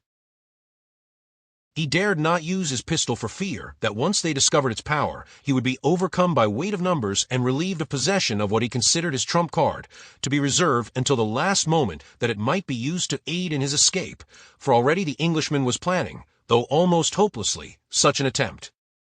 A few blows convinced Bradley that the Wayaroos were arrant cowards, and that they bore no weapons, for after 2 or 3 had fallen beneath his fists the others formed a circle about him, but at a safe distance, and contented themselves with threatening and blustering, while those whom he had felled lay upon the pavement without trying to rise, the while they moaned and wailed in lugubrious chorus. Again Bradley strode toward the ladder, and this time the circle parted before him. But no sooner had he ascended a few rungs than he was seized by one foot and an effort made to drag him down. With a quick backward glance the Englishman, clinging firmly to the ladder with both hands, drew up his free foot, and with all the strength of a powerful leg, planted a heavy shoe squarely in the flat face of the weiroo that held him. Shrieking horribly, the creature clapped both hands to its face and sank to the ground, while Bradley clambered quickly the remaining distance to the roof, though no sooner did he reach the top of the ladder than a great flapping of wings beneath him warned him that the Wayaroos were rising after him. A moment later they swarmed about his head as he ran for the apartment in which he had spent the early hours of the morning after his arrival. It was but a short distance from the top of the ladder to the doorway, and Bradley had almost reached his goal when the door flew open and Fosh Ball, Soj, stepped out. Immediately the pursuing Wayaroos demanded punishment of the jail, Lou who had so grievously maltreated them. Fosh Ball, Soj listened to their complaints, and then, with a sudden sweep of his right hand, seized Bradley by the scruff of the neck and hurled him sprawling through the doorway upon the floor of the chamber. So sudden was the assault, and so surprising the strength of the weiroo, that the Englishman was taken completely off his guard. When he arose, the door was closed, and Fosh Ball, Soj, was standing over him, his hideous face contorted into an expression of rage and hatred. "Hyena, snake lizard," he screamed. "You would dare lay your low, vile, profaning hands upon even the lowliest of the Wayaroos, the sacred chosen of Luata." Bradley was mad, and so he spoke in a very low, calm voice, while a half-smile played across his lips, but his cold, gray eyes were unsmiling. "What you did to me just now," he said, "I am going to kill you for that," and even as he spoke, he launched himself at the throat of Fosh Ball Soj. The other weiroo that had been asleep when Bradley left the chamber had departed, and the two were alone. Fosh Ball Soj displayed little of the cowardice of those that had attacked Bradley in the alleyway, but that may have been because he had so slight opportunity, for Bradley had him by the throat before he could utter a cry, and with his right hand struck him heavily and repeatedly upon his face, and over his heart, ugly, smashing, short, arm jabs of the sort that take the fight out of a man in quick time. But Fosh Ball Soj was of no mind to die passively. He clawed and struck at Bradley, while with his great wings he attempted to shield himself from the merciless rain of blows, at the same time searching for a hold upon his antagonist's throat. Presently he succeeded in tripping the Englishman, and together the two fell heavily to the floor, Bradley underneath, and at the same instant the weiroo fastened his long talons about the other's windpipe. Fosh Ball Soj was possessed of enormous strength, and he was fighting for his life. The Englishman soon realized that the battle was going against him. Already his lungs were pounding painfully for air as he reached for his pistol. It was with difficulty that he drew it from its holster, and even then, with death staring him in the face, he thought of his precious ammunition. "Can't waste it," he thought, and slipping his fingers to the barrel, he raised the weapon and struck Fosh Ball Soj a terrific blow between the eyes. Instantly, the claw-like fingers released their hold, and the creature sank limply to the floor beside Bradley, who lay for several minutes, gasping painfully in an effort to regain his breath. When he was able, he rose and leaned close over the weiroo, lying silent and motionless, his wings drooping limply and his great, round eyes staring blankly toward the ceiling. A brief examination convinced Bradley that the thing was dead, and with the conviction came an overwhelming sense of the dangers which must now confront him. But how was he to escape? His first thought was to find some means for concealing the evidence of his deed, and then to make a bold effort to escape.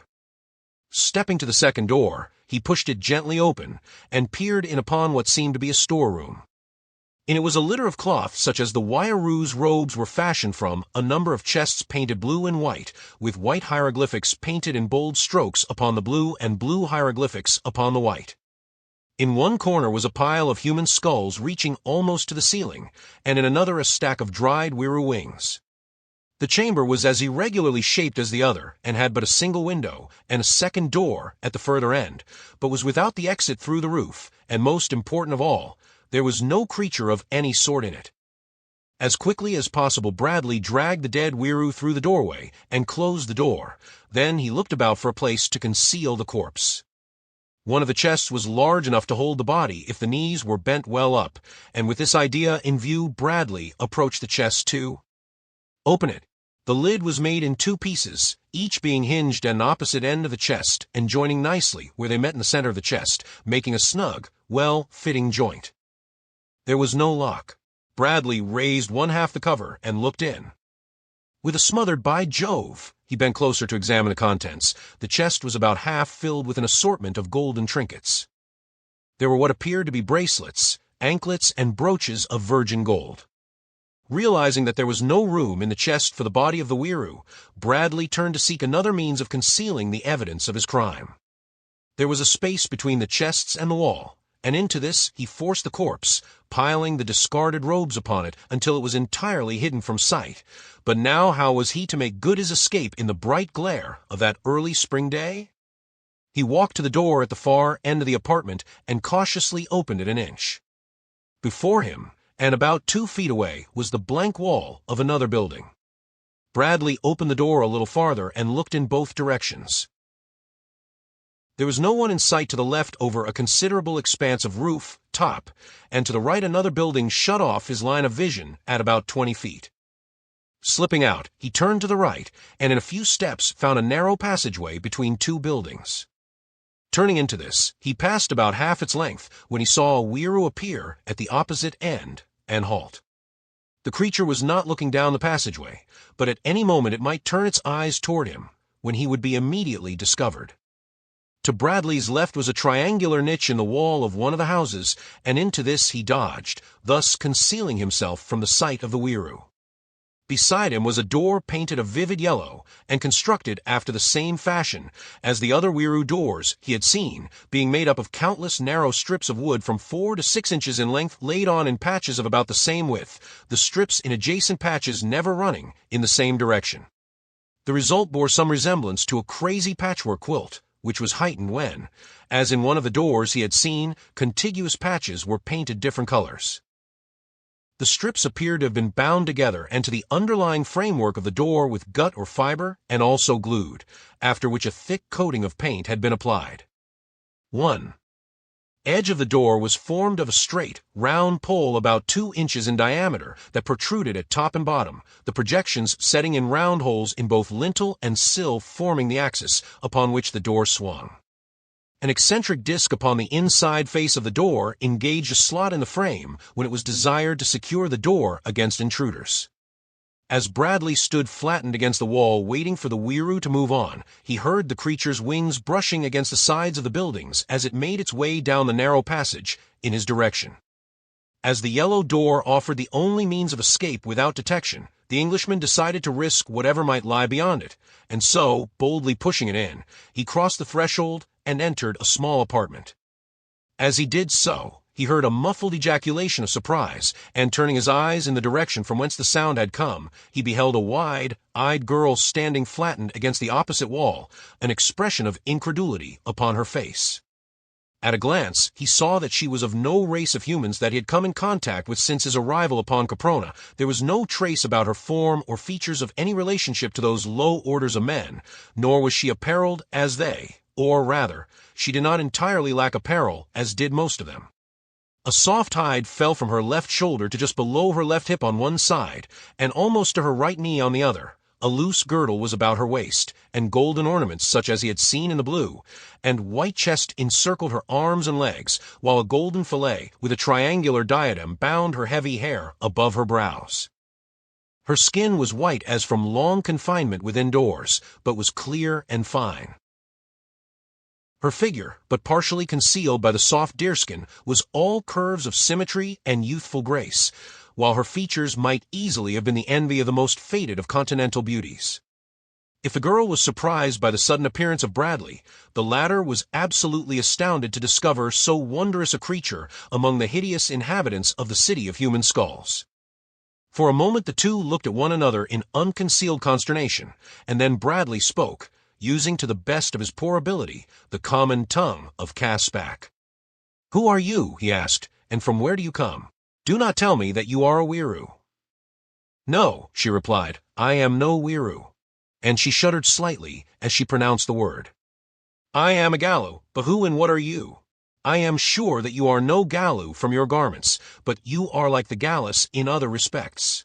I know that you are not of this frightful city, for I have been here for almost 10 moons, and never have I seen a male gallo brought hither before, nor are there such as you and I, other than prisoners in the land of Oh, and these are all females. Are you a prisoner, then?" He told her briefly who and what he was, though he doubted if she understood, and from her he learned that she had been a prisoner there for many months, but for what purpose he did not then learn, as in the midst of their conversation the yellow door swung open, and a weiroo with a robe slashed with yellow entered. At sight of Bradley, the creature became furious. "Whence came this reptile?" it demanded of the girl. "How long has it been here with you?" "It came through the doorway just ahead of you," Bradley answered for the girl. The weiroo looked relieved. "It is well for the girl that this is so," it said, "for now only you will have to die." And stepping to the door, the creature raised its voice in one of those uncanny, depressing wails. The Englishman looked toward the girl. "Shall I kill it?" he asked, half drawing his pistol. "What is best to do? I do not wish to endanger you." The weiroo backed toward the door. "Defiler!" it screamed. "You dare to threaten one of the sacred chosen of Luata." "Do not kill him," cried the girl, "for then there could be no hope for you. That you are here alive shows that they may not intend to kill you at all, and so there is a chance for you if you do not anger them. But touch him in violence, and your bleached skull will top the loftiest pedestal of Oh. "And what of you?" asked Bradley. "I am already doomed," replied the girl. "I am Cos Atalo." Cos Ata Lu. Cos Ata Lu. What did these phrases mean that they were so oft repeated by the denizens of Lu and Lo, Bradley knew to mean man and woman. Ada was employed variously to indicate life, eggs, young, reproduction, and kindred subjects. Cos was a negative, but in combination they were meaningless to the European. "Do you mean they will kill you?" asked Bradley. "I but wish that they would," replied the girl. "My fate is to be worse than death in just a few nights more with the coming of the new moon." "Poor she-snake," snapped the weiroo.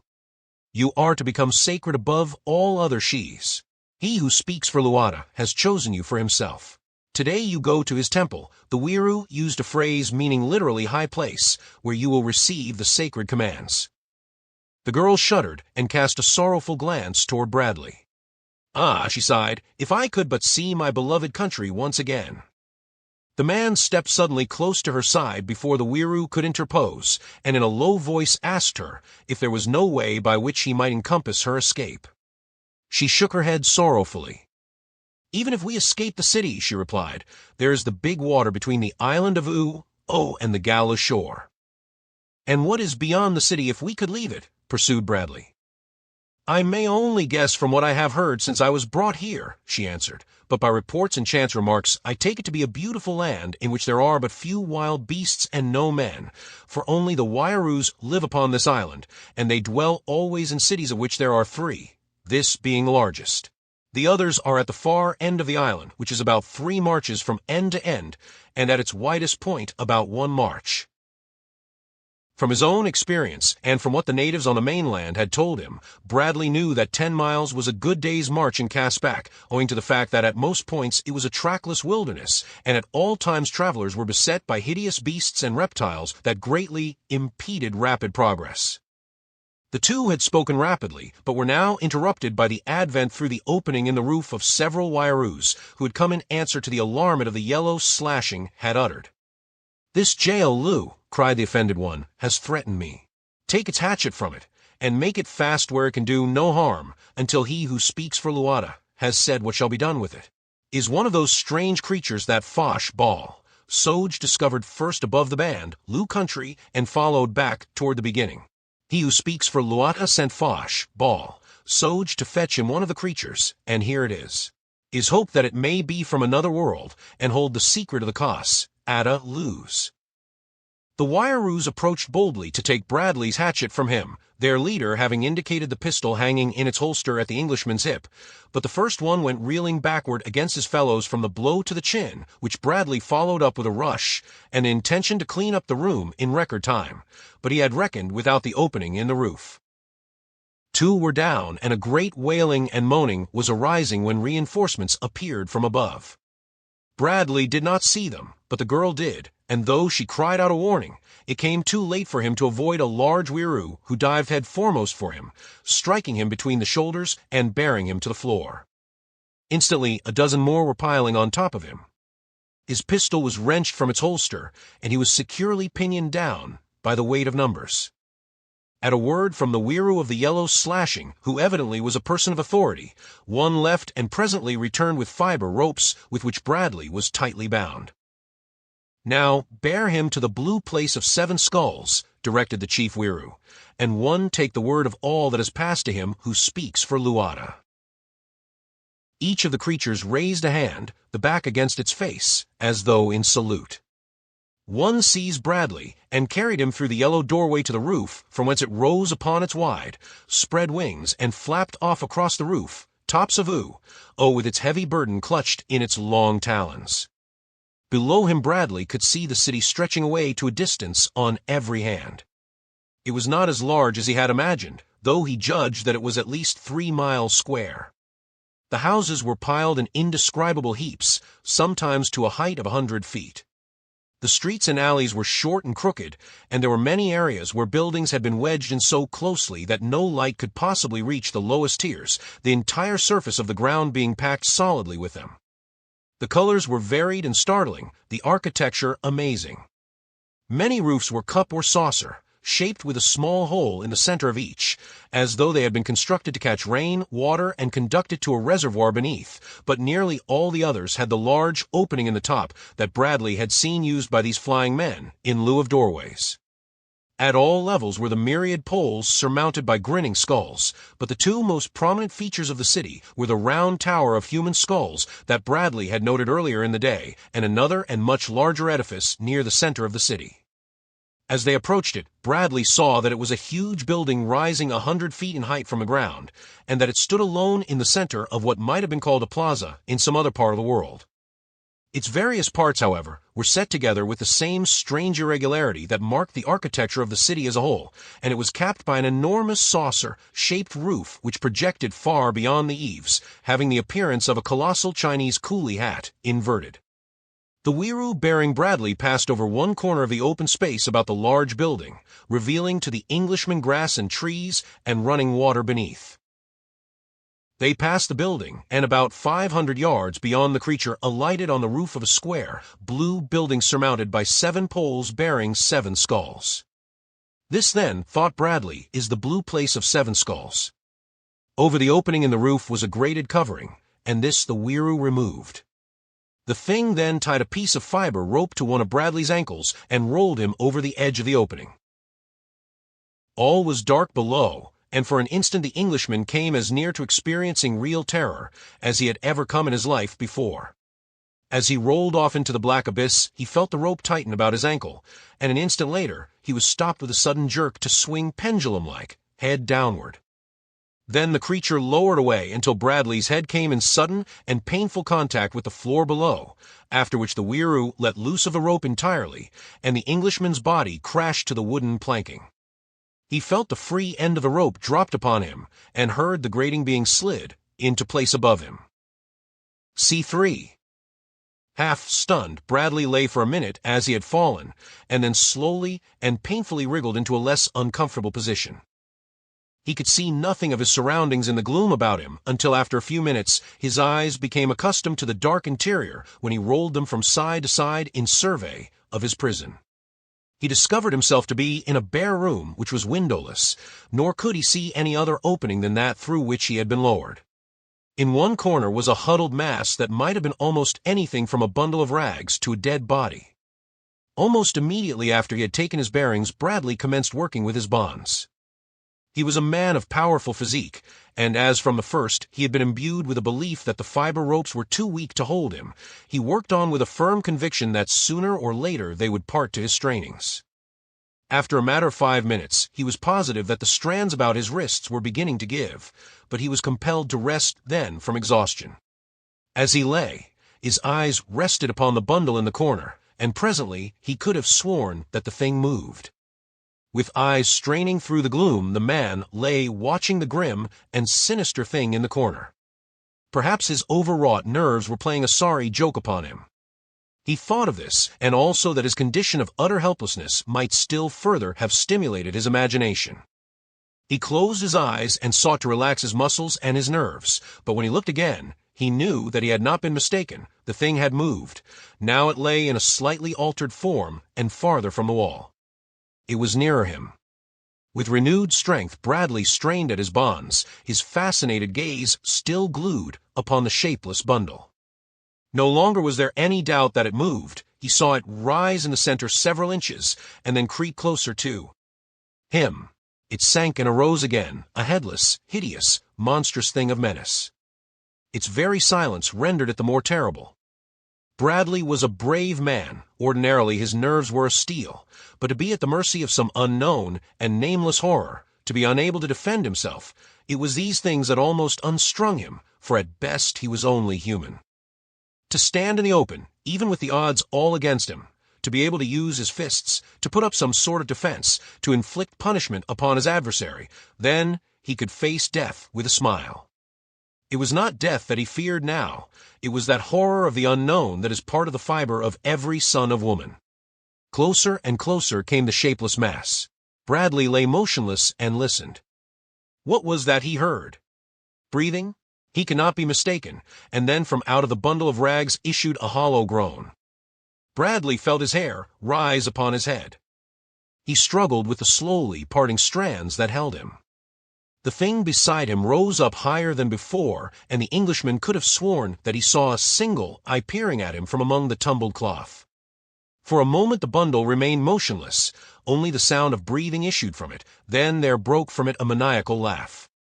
Cold sweat stood upon Bradley's brow as he tugged for liberation. He saw the rags rise higher and higher above him until at last they tumbled upon the floor from the body of a naked man, a thin, a bony, a hideous caricature of man that mouthed and mummed and wobbling upon its weak and shaking legs, crumpled to the floor again, still laughing, laughing horribly. It crawled toward Bradley. "Food! Food!" it screamed. "There is a way out! There is a way out!" Dragging itself to his side, the creature slumped upon the Englishman's breast. "Food!" it shrilled as with its bony fingers and its teeth it sought the man's bare throat. "Food! There is a way out!" Bradley felt teeth upon his jugular. He turned and twisted, shaking himself free for an instant, but once more with hideous persistence the thing fastened itself upon him. The weak jaws were unable to send the dull teeth through the victim's flesh, but Bradley felt it pawing, like a monstrous rat, seeking his life's blood. The skinny arms now embraced his neck, holding the teeth to his throat against all his efforts to dislodge the thing. Weak as it was, it had strength enough for this in its mad efforts to eat. Mumbling as it worked, it repeated again and again, "Food, food, there is a way out," until Bradley thought those two expressions alone would drive him mad. And all but mad, he was as with a final effort backed by almost maniacal strength, he tore his wrists from the confining bonds and, grasping the repulsive thing upon his breast, hurled it halfway across the room. Panting like a spent hound, Bradley worked at the thongs about his ankles, while the maniac lay quivering and mumbling where it had fallen. Presently the Englishman leaped to his feet, freer than he had ever before felt in all his life, though he was still hopelessly a prisoner in the blue place of 7 skulls. With his back against the wall for support, so weak the reaction left him, Bradley stood watching the creature upon the floor. He saw it move and slowly raise itself to its hands and knees, where it swayed to and fro as its eyes roved about in search of him, and when at last they found him, there broke from the drawn lips the mumbled words, "Food, food, there is a way out." The pitiful supplication in the tones touched the Englishman's heart. He knew that this could be no weiroo, but possibly once a man like himself who had been cast into this pit of solitary confinement with this hideous result that might in time be his fate also. And then, too, there was the suggestion of hope held out by the constant reiteration of the phrase, "There is a way out." Was there a way out? What did this poor thing know? "Who are you, and how long have you been here?" Bradley suddenly demanded. For a moment the man upon the floor made no response, then mumblingly came the words, "Food, food." "Stop," commanded the Englishman. The injunction might have been barked from the muzzle of a pistol. It brought the man to a sitting posture, his hands off the ground. He stopped swaying to and fro, and appeared to be startled into an attempt to master his faculties of concentration and thought. Bradley repeated his questions sharply. I am intact, the Gallo," replied the man. "Luata alone knows how long I have been here, maybe 10 moons, 3 times. It was the Caspakian equivalent of 30. I was young and strong when they brought me here. Now I am old and very weak. I am Kas Ada Lu, that is why they have not killed me. If I tell them the secret of becoming Kas Ada Lu, they will take me out. But how can I tell them that which Luata alone knows?" "What is Kas Ada Lu?" demanded Bradley. "Food, food. There is a way out," mumbled the Gallo. Bradley strode across the floor, seized the man by his shoulders, and shook him. "Tell me," he cried, "what is Kas Ada Lu?" "Food," whimpered Intact. Bradley bethought himself. His haversack had not been taken from him. In it, besides his razor and knife, were odds and ends of equipment, and a small quantity of dried meat. He tossed a small strip of a ladder to the starving Gallo, and Tack seized upon it and devoured it ravenously. Instilled new life in the man. "What is Kas Ada Lu?" insisted Bradley again. And Tack tried to explain. His narrative was often broken by lapses of concentration, during which he reverted to his plaintive mumbling for food and recurrence to the statement that there was a way out, but by firmness and patience the Englishman drew out peace, meal a more or less lucid exposition of the remarkable scheme of evolution that rules in Caspak. In it he found explanations of the hitherto inexplicable.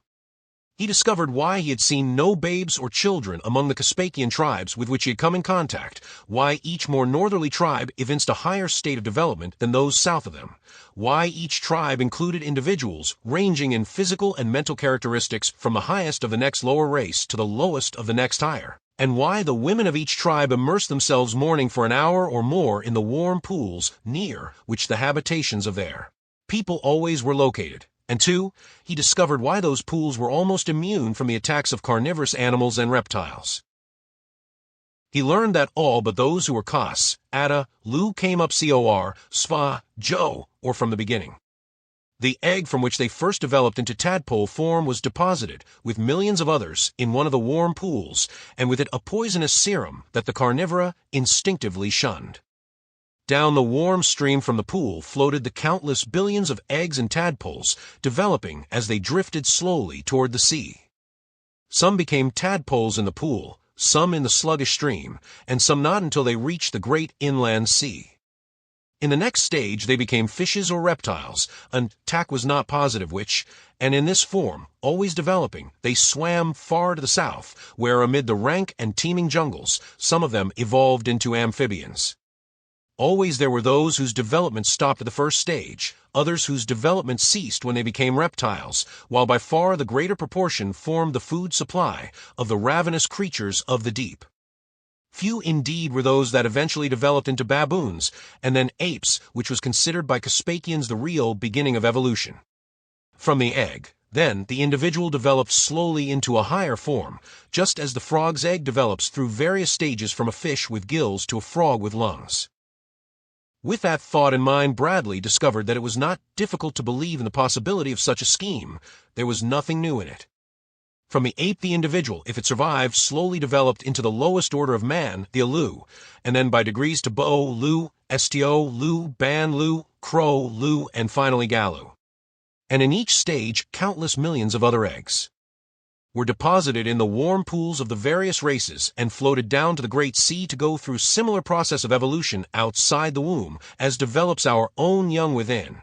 But in Caspak the scheme is much more inclusive, for it combines not only individual development but the evolution of species and genera. If an egg survives, it goes through all the stages of development that man has passed through during the unthinkable eons since life first moved upon the earth's face.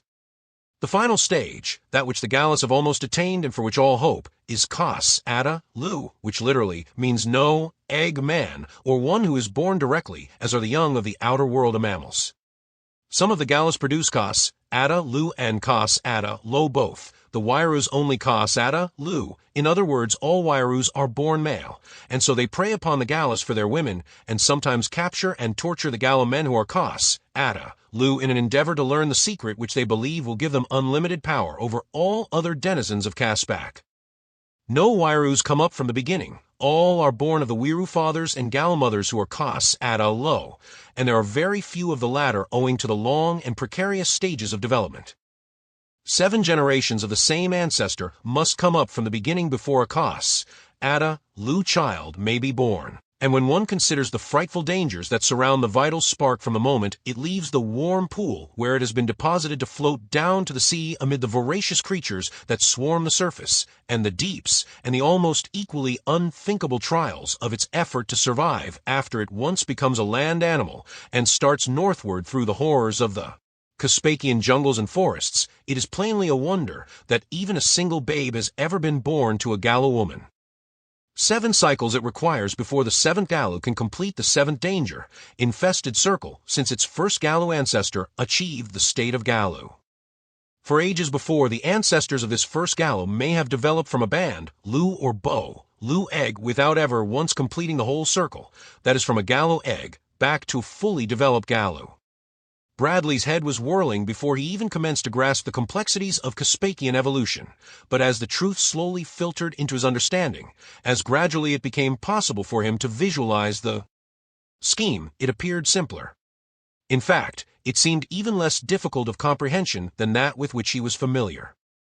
For several minutes after Tack ceased speaking, his voice having trailed off weakly into silence, neither spoke again. Then the Gallo recommenced his food. There is a way out. Bradley tossed him another bit of dried meat, waiting patiently until he had eaten it, this time more slowly. What do you mean by saying there is a way out? He asked. He who died here just after I came told me, replied Tack. He said there was a way out, that he had discovered it, but was too weak to use his knowledge. He was trying to tell me how to find it when he died.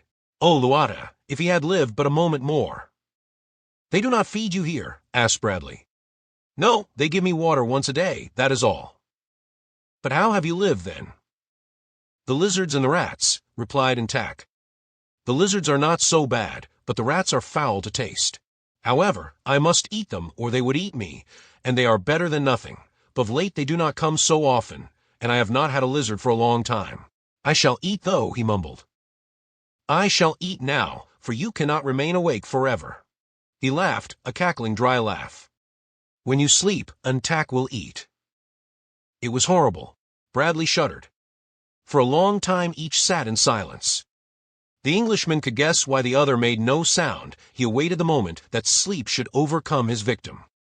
In the long silence, there was borne upon Bradley's ears a faint, monotonous sound as of running water. He listened intently. It seemed to come from far beneath the floor. "What is that noise?" he asked. "That sounds like water running through a narrow channel." "It is the river," replied Intac. "Why do you not go to sleep? It passes directly beneath the blue place of 7 skulls. It runs through the temple grounds, beneath the temple, and under the city. When we die, they will cut off our heads and throw our bodies into the river. At the mouth of the river await many large reptiles. Thus do they feed. The Wayaroos do likewise with their own dead, keeping only the skulls and the wings. Come, let us sleep." "Do the reptiles come up the river into the city?" asked Bradley. "The water is too cold. They never leave the warm water of the great pool," replied Intac. "Let us search for the way out," suggested Bradley. Intac shook his head. "I have searched for it all these moons," he said. "If I could not find it, how would you?" Bradley made no reply, but commenced a diligent examination of the walls and floor of the room, pressing over each square foot and tapping with his knuckles. About 6 feet from the floor, he discovered a sleeping perch near one end of the apartment. He asked Intac about it, but the Galu said that no Weru had occupied the place since he had been incarcerated there. Again and again Bradley went over the floor and walls as high up as he could reach. Finally, he swung himself to the perch, that he might examine at least one end of the room all the way to the ceiling. In the center of the wall, close to the top, an area about 3 feet square gave forth a hollow sound when he rapped upon it. Bradley felt over every square inch of that area with the tips of his fingers. Near the top, he found a small round hole a trifle larger in diameter than his forefinger, which he immediately stuck into it. The panel, if such it was, seemed about 1 inch thick, and beyond it his finger encountered nothing. Bradley crooked his finger upon the opposite side of the panel and pulled toward him, steadily but with considerable force. Suddenly the panel flew inward, nearly precipitating the man to the floor. It was hinged at the bottom, and when lowered the outer edge rested upon the perch, making a little platform parallel with the floor of the room. Beyond the opening was an utterly dark void. The Englishman leaned through it and reached his arm as far as possible into the blackness, but touched nothing. Then he fumbled in his haversack for a match, a few of which remained to him. When he struck it, Intac gave a cry of terror. Bradley held the light far into the opening before him, and in its flickering rays saw the top of a ladder descending into a black abyss below. How far down it extended he could not guess, but that he should soon know definitely he was positive. "You have found it. You have found the way out," screamed Intac. "Oh, Luata, and now I am too weak to go. Take me with you. Take me with you." "Shut up," admonished Bradley. "You will have the whole flock of birds around our heads in a minute, and neither of us will escape. Be quiet, and I'll go ahead. If I find a way out, I'll come back and help you if you'll promise not to try to eat me up again." "I promise," cried Intac. "Oh, Luata, how could you blame me? I am half crazed of hunger and long confinement, and the horror of the lizards and the rats, and the constant waiting for death." "I know," said Bradley simply. "I'm sorry for you, old top. Keep a stiff upper lip." And he slipped through the opening, found the ladder with his feet, closed the panel behind him, and started downward into the darkness. Below him rose more and more distinctly the sound of running water. The air felt damp and cool. He could see nothing of his surroundings and felt nothing but the smooth, worn sides and rungs of the ladder, down which he felt his way cautiously lest a broken rung or a misstep should hurl him downward. As he descended thus slowly, the ladder seemed interminable and the pit bottomless, yet he realized when at last he reached the bottom that he could not have descended more than 50 feet. The bottom of the ladder rested on a narrow ledge paved with what felt like large round stones, but what he knew from experience to be human skulls. He could not but marvel as to where so many countless thousands of the things had come from, until he paused to consider that the infancy of Caspak dated doubtlessly back into remote ages, far beyond what the outer world considered the beginning of earthly time. For all these eons the Wayaroos might have been collecting human skulls from their enemies and their own dead, enough to have built an entire city of them. Feeling his way along the narrow ledge, Bradley came presently to a blank wall that stretched out over the water swirling beneath him, as far as he could reach. Stooping, he groped about with one hand, reaching down toward the surface of the water, and discovered that the bottom of the wall arched above the stream. How much space there was between the water and the arch he could not tell, nor how deep the former. There was only one way in which he might learn these things, and that was to lower himself into the stream. For only an instant he hesitated, weighing his chances. Behind him lay almost certainly the horrid fate of an attack, before him nothing worse than a comparatively painless death by drowning. Holding his haversack above his head with one hand, he lowered his feet slowly over the edge of the narrow platform. Almost immediately, he felt the swirling of cold water about his ankles, and then with a silent prayer, he let himself drop gently into the stream. Great was Bradley's relief when he found the water no more than waist deep and beneath his feet a firm, gravel bottom. Feeling his way cautiously, he moved downward with the current, which was not so strong as he had imagined from the noise of the running water.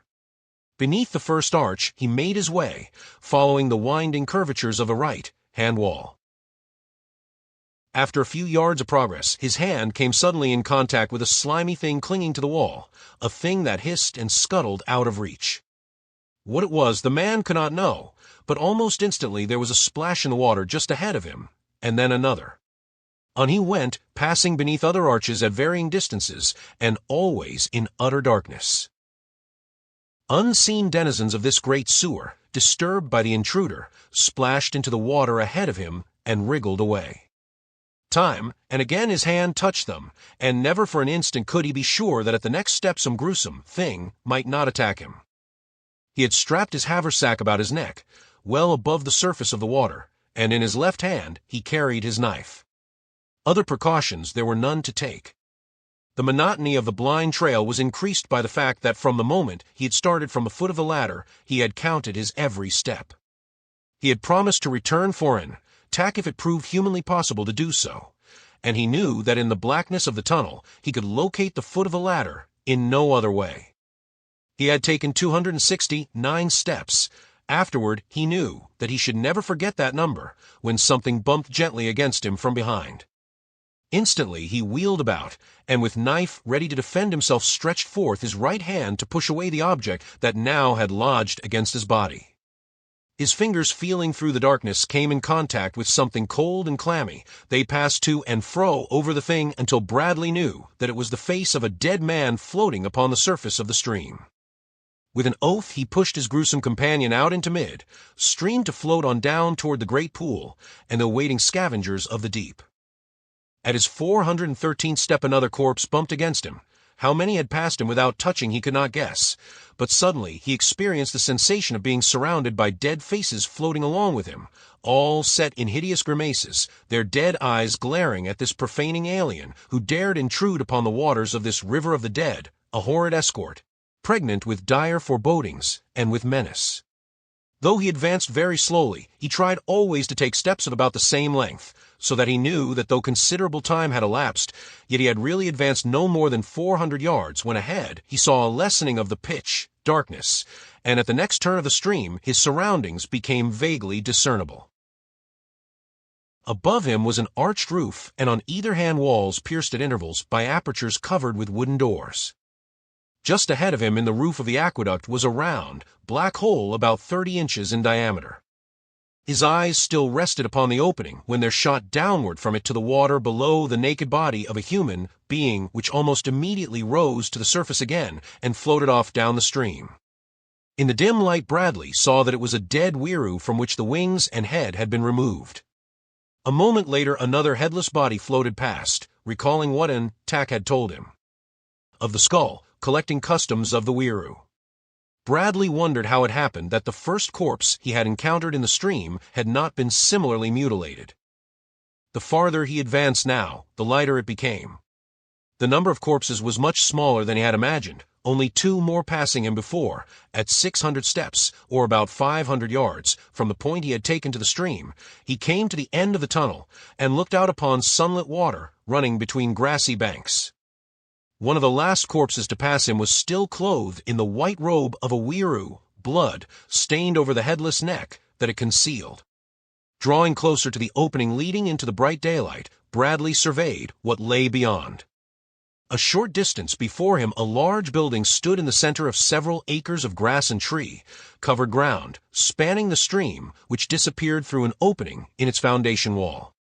From the large saucer-shaped roof and the vivid colorings of the various heterogeneous parts of the structure, he recognized it as the temple past which he had been borne to the blue place of 7 skulls. To and fro flew wiroos, going to and from the temple. Others passed on foot across the open grounds, assisting themselves with their great wings so that they barely skimmed the earth. To leave the mouth of the tunnel would have been to court instant discovery and capture, but by what other avenue he might escape, Bradley could not guess, unless he retraced his steps up the stream and sought egress from the other end of the city. The thought of traversing that dark and horror-ridden tunnel for perhaps miles he could not entertain. There must be some other way. Perhaps after dark he could steal through the temple grounds and continue on downstream until he had come beyond the city, and so he stood and waited until his limbs became almost paralyzed with cold, and he knew that he must find some other plan for escape. A half-formed decision to risk an attempt to swim underwater to the temple was crystallizing in spite of the fact that any chance Wiru flying above the stream might easily see him, when again a floating object bumped against him from behind and lodged across his back. Turning quickly, he saw that the thing was what he had immediately guessed it to be, a headless and wingless Wiru corpse. With a grunt of disgust, he was about to push it from him when the white garment enshrouding it suggested a bold plan to his resourceful brain. Grasping the corpse by an arm, he tore the garment from it, and then let the body float downward toward the temple. With great care, he draped the robe about him. The bloody blotch that had covered the severed neck he arranged about his own head. His haversack he rolled as tightly as possible and stuffed beneath his coat over his breast. Then he fell gently to the surface of the stream, and lying upon his back floated downward with the current and out into the open sunlight. Through the weave of the cloth he could distinguish large objects. He saw a Wiru flap dismally above him.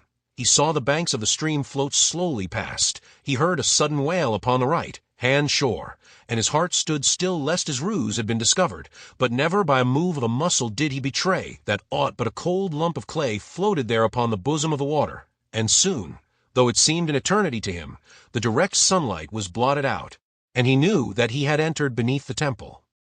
Quickly he fell for bottom with his feet, and as quickly stood erect, snatching the bloody, clammy cloth from his face. On both sides were blank walls, and before him the river turned a sharp corner and disappeared. Feeling his way cautiously forward, he approached the turn and looked around the corner. To his left was a low platform about a foot above the level of the stream, and onto this he lost no time in climbing, for he was soaked from head to foot, cold, and almost exhausted. As he lay resting on the skull-paved shelf, he saw in the center of the vault above the river another of those sinister round holes through which he momentarily expected to see a headless corpse shoot downward in its last plunge to a watery grave. A few feet along the platform, a closed door broke the blankness of the wall.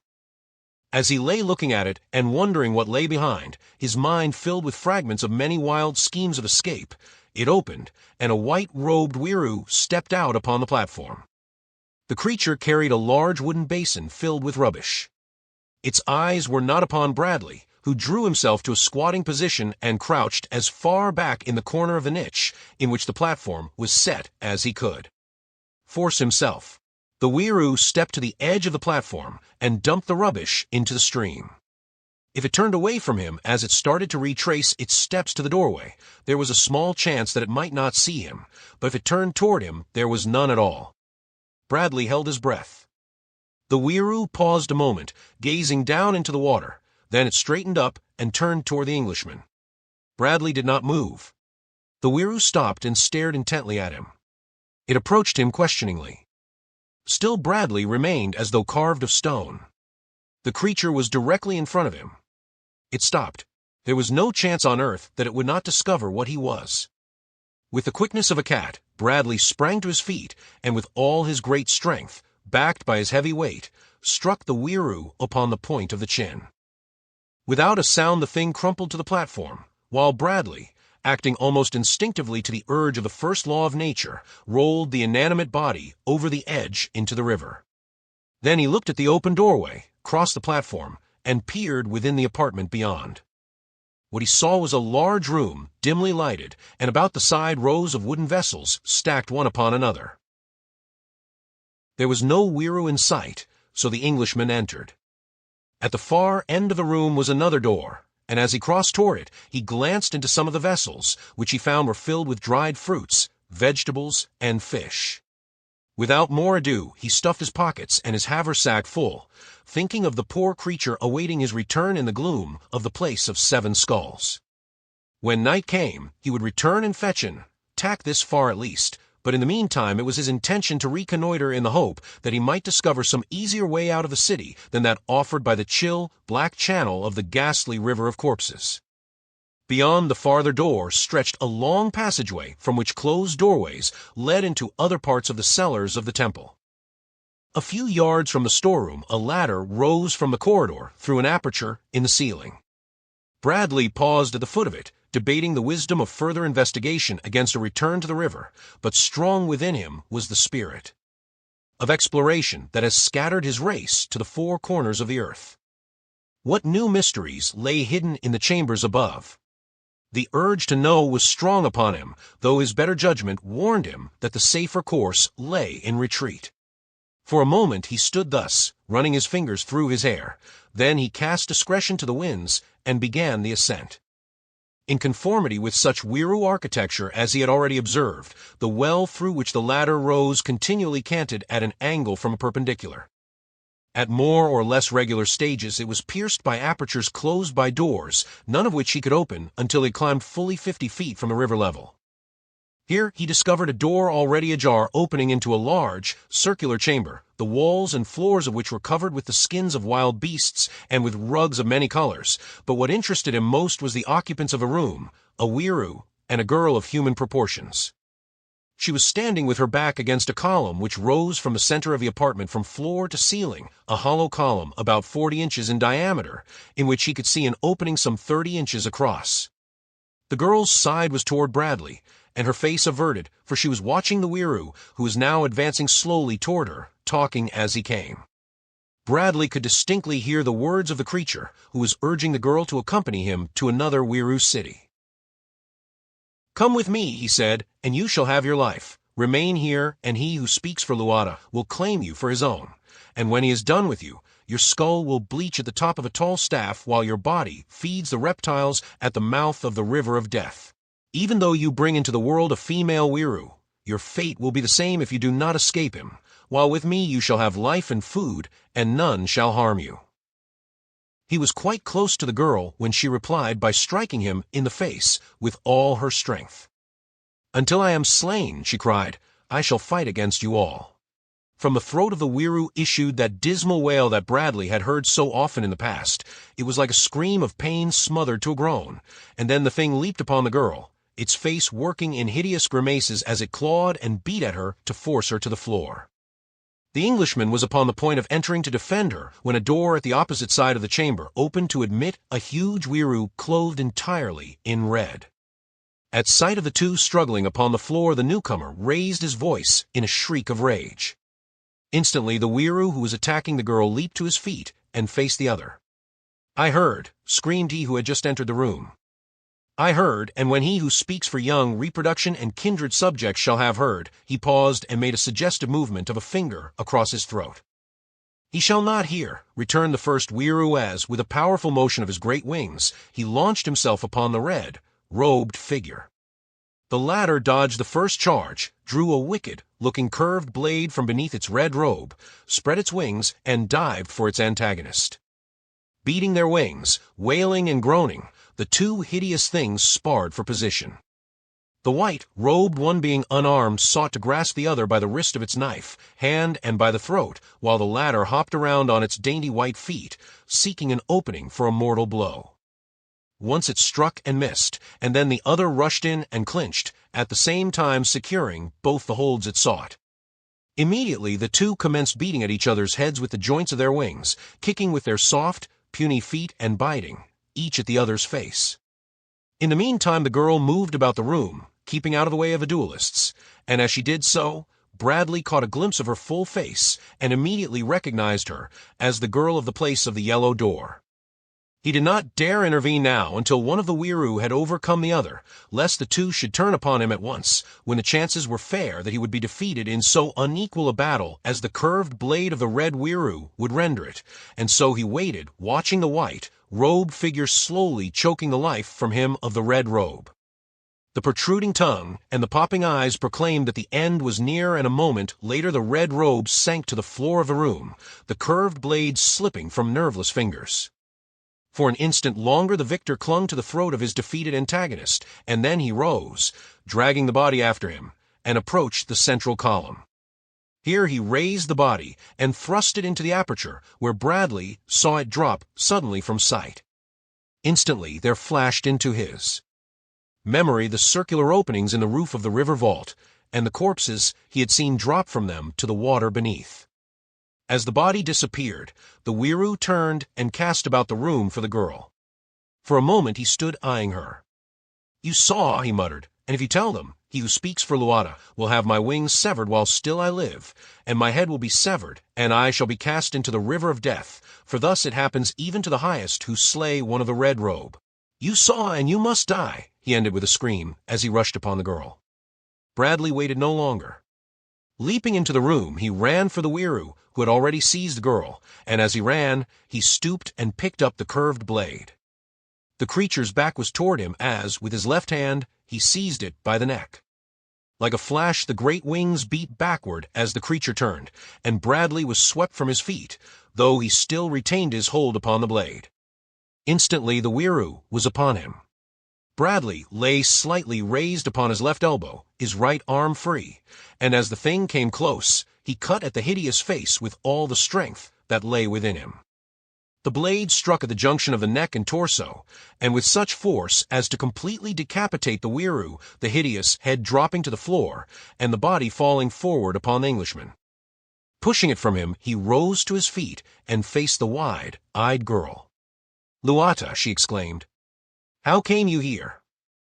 Bradley shrugged. "Here I am," he said, "but the thing now is to get out of here, both of us."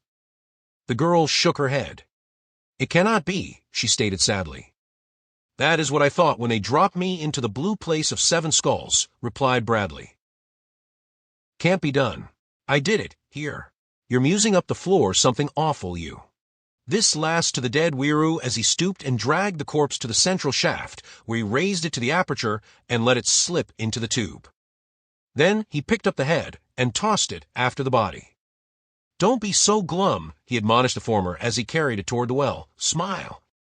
"But how can he smile?" questioned the girl, a half-puzzled, half-frightened look upon her face. "He is dead." "That's so," admitted Bradley, "and I suppose he does feel a bit cut up about it." The girl shook her head and edged away from the man toward the door. "Come," said the Englishman. "We've got to get out of here. If you don't know a better way than the river, it's the river then." The girl still eyed him askance. But how could he smile when he was dead? Bradley laughed aloud. "I thought we English were supposed to have the least sense of humor of any people in the world," he cried, "but now I've found one human being who hasn't any. Of course you don't know half I'm saying, but don't worry, little girl. I'm not going to hurt you, and if I can get you out of here, I'll do it." Even if she did not understand all he said, she at least read something in his smiling countenance, something which reassured her. "I do not fear you," she said, "though I do not understand all that you say, even though you speak my own tongue and use words that I know. But as for escaping," she sighed, "alas, how can it be done?" "I escaped from the blue place of 7 skulls," Bradley reminded her. "Come." And he turned toward the shaft and the ladder that he had ascended from the river. "We cannot waste time here." The girl followed him, but at the doorway both drew back, for from below came the sound of someone ascending. Bradley tiptoed to the door and peered cautiously into the well. Then he stepped back beside the girl. "There are half a dozen of them coming up, but possibly they will pass this room." "No," she said, "they will pass directly through this room. They are on their way to him who speaks for Luata. We may be able to hide in the next room. There are skins there beneath which we may crawl." They will not stop in that room, but they may stop in this one for a short time. The other room is blue." "What's that go to do with it?" demanded the Englishman. "They fear blue," she replied. "In every room where murder has been done you will find blue, a certain amount for each murder. When the room is all blue, they shun it. This room has much blue, but evidently they kill mostly in the next room, which is now all blue." "But there is blue on the outside of every house I have seen," said Bradley. "Yes," assented the girl, "and there are blue rooms in each of those houses. When all the rooms are blue, then the whole outside of the house will be blue, as is the blue place of 7 skulls. There are many such here." "And the skulls with blue upon them," inquired Bradley, "did they belong to murderers?"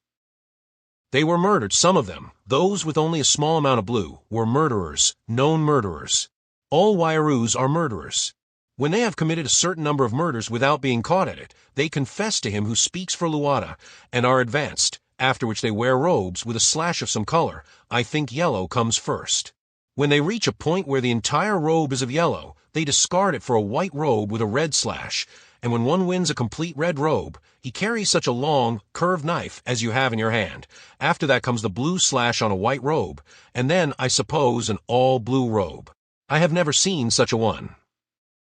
As they talked in low tones, they had moved from the room of the death shaft into an all-blue room adjoining, where they sat down together in a corner with their backs against a wall, and drew a pile of hides over themselves. A moment later they heard a number of Wayaroos enter the chamber. They were talking together as they crossed the floor, or the two could not have heard them. Halfway across the chamber, they halted as the door toward which they were advancing opened, and a dozen others of their kind entered the apartment. Bradley could guess all this by the increased volume of sound and the dismal greetings, but the sudden silence that almost immediately ensued he could not fathom, for he could not know that from beneath one of the hides that covered him protruded one of his heavy army shoes, or that some 18 large Wayaroos with robes either solid red, or slashed with red or blue, were standing gazing at it. Nor could he hear their stealthy approach. The first intimation he had that he had been discovered was when his foot was suddenly seized, and he was yanked violently from beneath the hides to find himself surrounded by menacing blades. They would have slain him on the spot had not one clothed all in red held them back, saying that he who speaks for Luata desired to see this strange creature.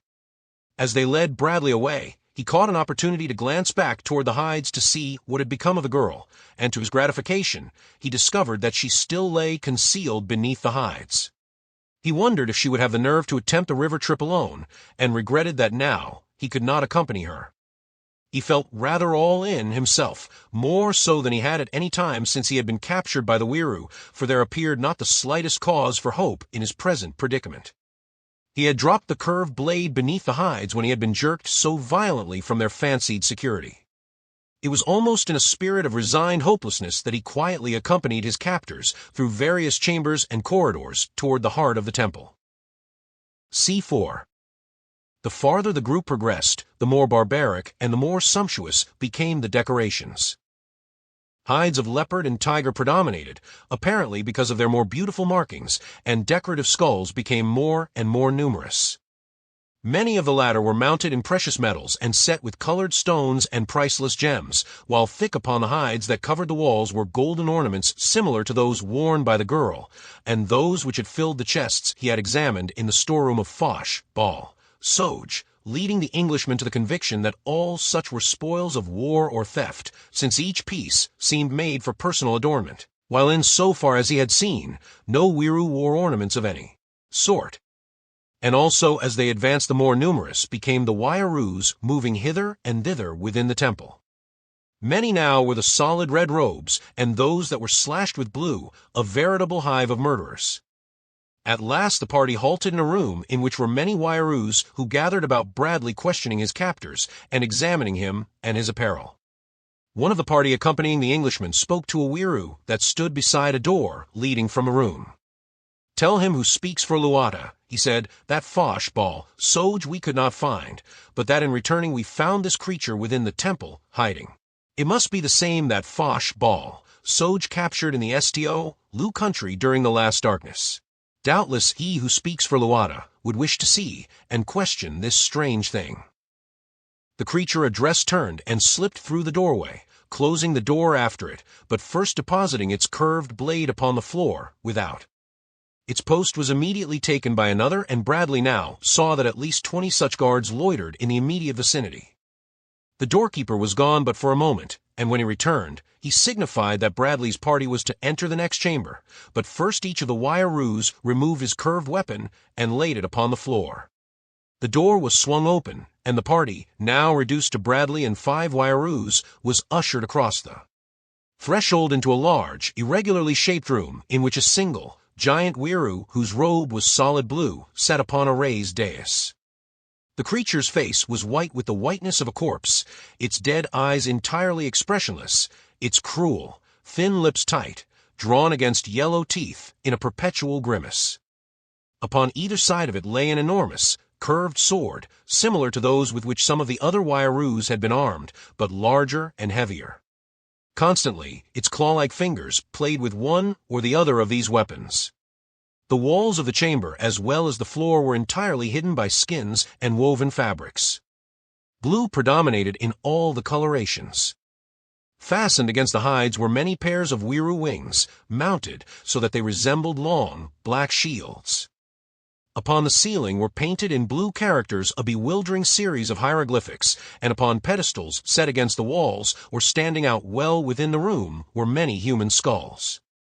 As the Wire-roos approached the figure upon the dais, they leaned far forward, raising their wings above their heads and stretching their necks as though offering them to the sharp swords of the grim and hideous creature.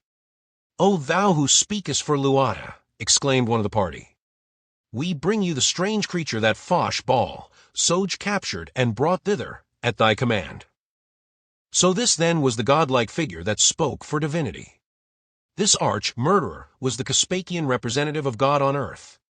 His blue robe announced him the one, and the seeming humility of his minions the other. For a long minute he glared at Bradley.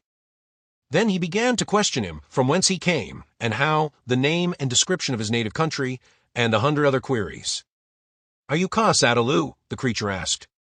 Bradley replied that he was, and that all his kind were, as well as every living thing in his part of the world. "Can you tell me the secret?" asked the creature. Bradley hesitated, and then, thinking to gain time, replied in the affirmative. "What is it?" demanded the Wiroo, leaning far forward and exhibiting every evidence of excited interest. Bradley leaned forward and whispered, "It is for your ears alone. I will not divulge it to others, and then only on condition that you carry me and the girl I saw in the place of the yellow door near to that of Foch Ball, Soj back to her own country." The thing rose in wrath, holding one of its swords above its head. "Who are you to make terms for him who speaks for Luata?" it shrilled. "Tell me the secret or die where you stand." "And if I die now, the secret goes with me," Bradley reminded him. "Never again will you get the opportunity to question another of my kind who knows the secret." Anything to gain time to get the rest of the Wire-roos from the room, that he might plan some scheme for escape and put it into effect. The creature turned upon the leader of the party that had brought Bradley. "Is the thing with weapons?" it asked. "No," was the response. "Then go, but tell the guard to remain close by," commanded the High One. The Wire-roos salaamed and withdrew, closing the door behind them.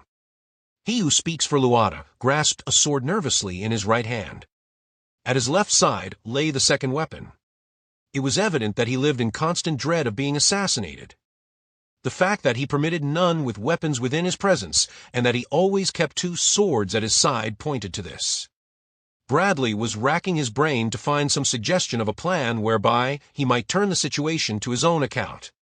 His eyes wandered past the weird figure before him. They played about the walls of the apartment as though hoping to draw inspiration from the dead skulls and the hides and the wings, and then they came back to the face of the Wiroo god, now working in anger.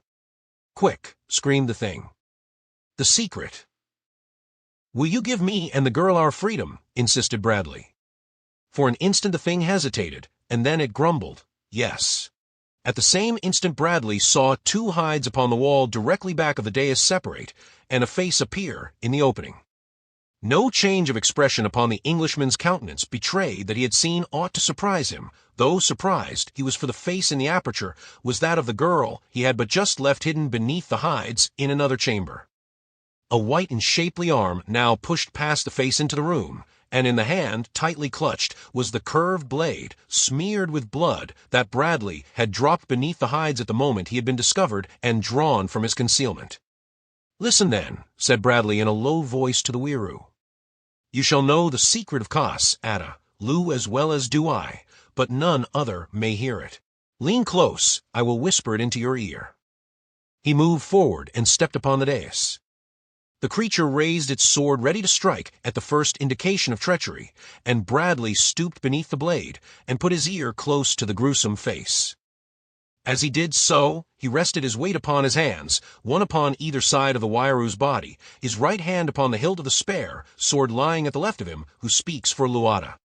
"This, then, is the secret of both life and death," he whispered, and at the same instant he grasped the weiroo by the right wrist, and with his own right hand swung the extra blade in a sudden vicious blow against the creature's neck before the thing could give even a single cry of alarm. Then, without waiting an instant, Bradley leaped past the dead god and vanished behind the hides that had hidden the girl. Wide-eyed and panting, the girl seized his arm. "Oh, what have you done?" she cried. "He who speaks for Luata will be avenged by Luata. Now indeed must you die. There is no escape, for even though we reach my own country, Luata can find you out." "Bosh!" exclaimed Bradley, and then, "But you were going to knife him yourself." "Then I alone should have died," she replied. Bradley scratched his head. "Neither of us is going to die," he said, "at least not at the hands of any god. If we don't get out of here, though, we'll die right enough. Can you find your way back to the room where I first came upon you in the temple?" "I know the way," replied the girl, "but I doubt if we can go back without being seen. I came hither because I only met Wairoos who knew that I am supposed now to be in the temple, but you could go elsewhere without being discovered." Bradley's ingenuity had come up against a stone wall. There seemed no possibility of escape. He looked about him. They were in a small room where lay a litter of rubbish, torn bits of cloth, old hides, pieces of fiber rope. In the center of the room was a cylindrical shaft with an opening in its face. Bradley knew it for what it was. Here the fiend dragged his victims and cast their bodies into the river of death far below. The floor about the opening in the shaft and the sides of the shaft were clotted thick with a dried, dark brown substance that the Englishman knew had once been blood. The place had the appearance of having been a veritable shambles. An odor of decaying flesh permeated the air. The Englishman crossed to the shaft and peered into the opening. All below was dark as pitch, but at the bottom, he knew, was the river. Suddenly an inspiration and a bold scheme leaped to his mind. Turning quickly, he hunted about the room until he found what he sought, a quantity of a rope that lay strewn here and there. With rapid fingers, he unsnarled the different lengths, the girl helping him, and then he tied the ends together until he had 3 ropes about 5 feet in length. He fastened these together at each end, and without a word secured one of the ends about the girl's body beneath her arms. "Don't be frightened," he said at length, as he led her toward the opening in the shaft. "I'm going to lower you to the river, and then I'm coming down after you. When you are safe below, give 2 quick jerks upon the rope. If there is danger there and you want me to draw you up into the shaft, jerk once.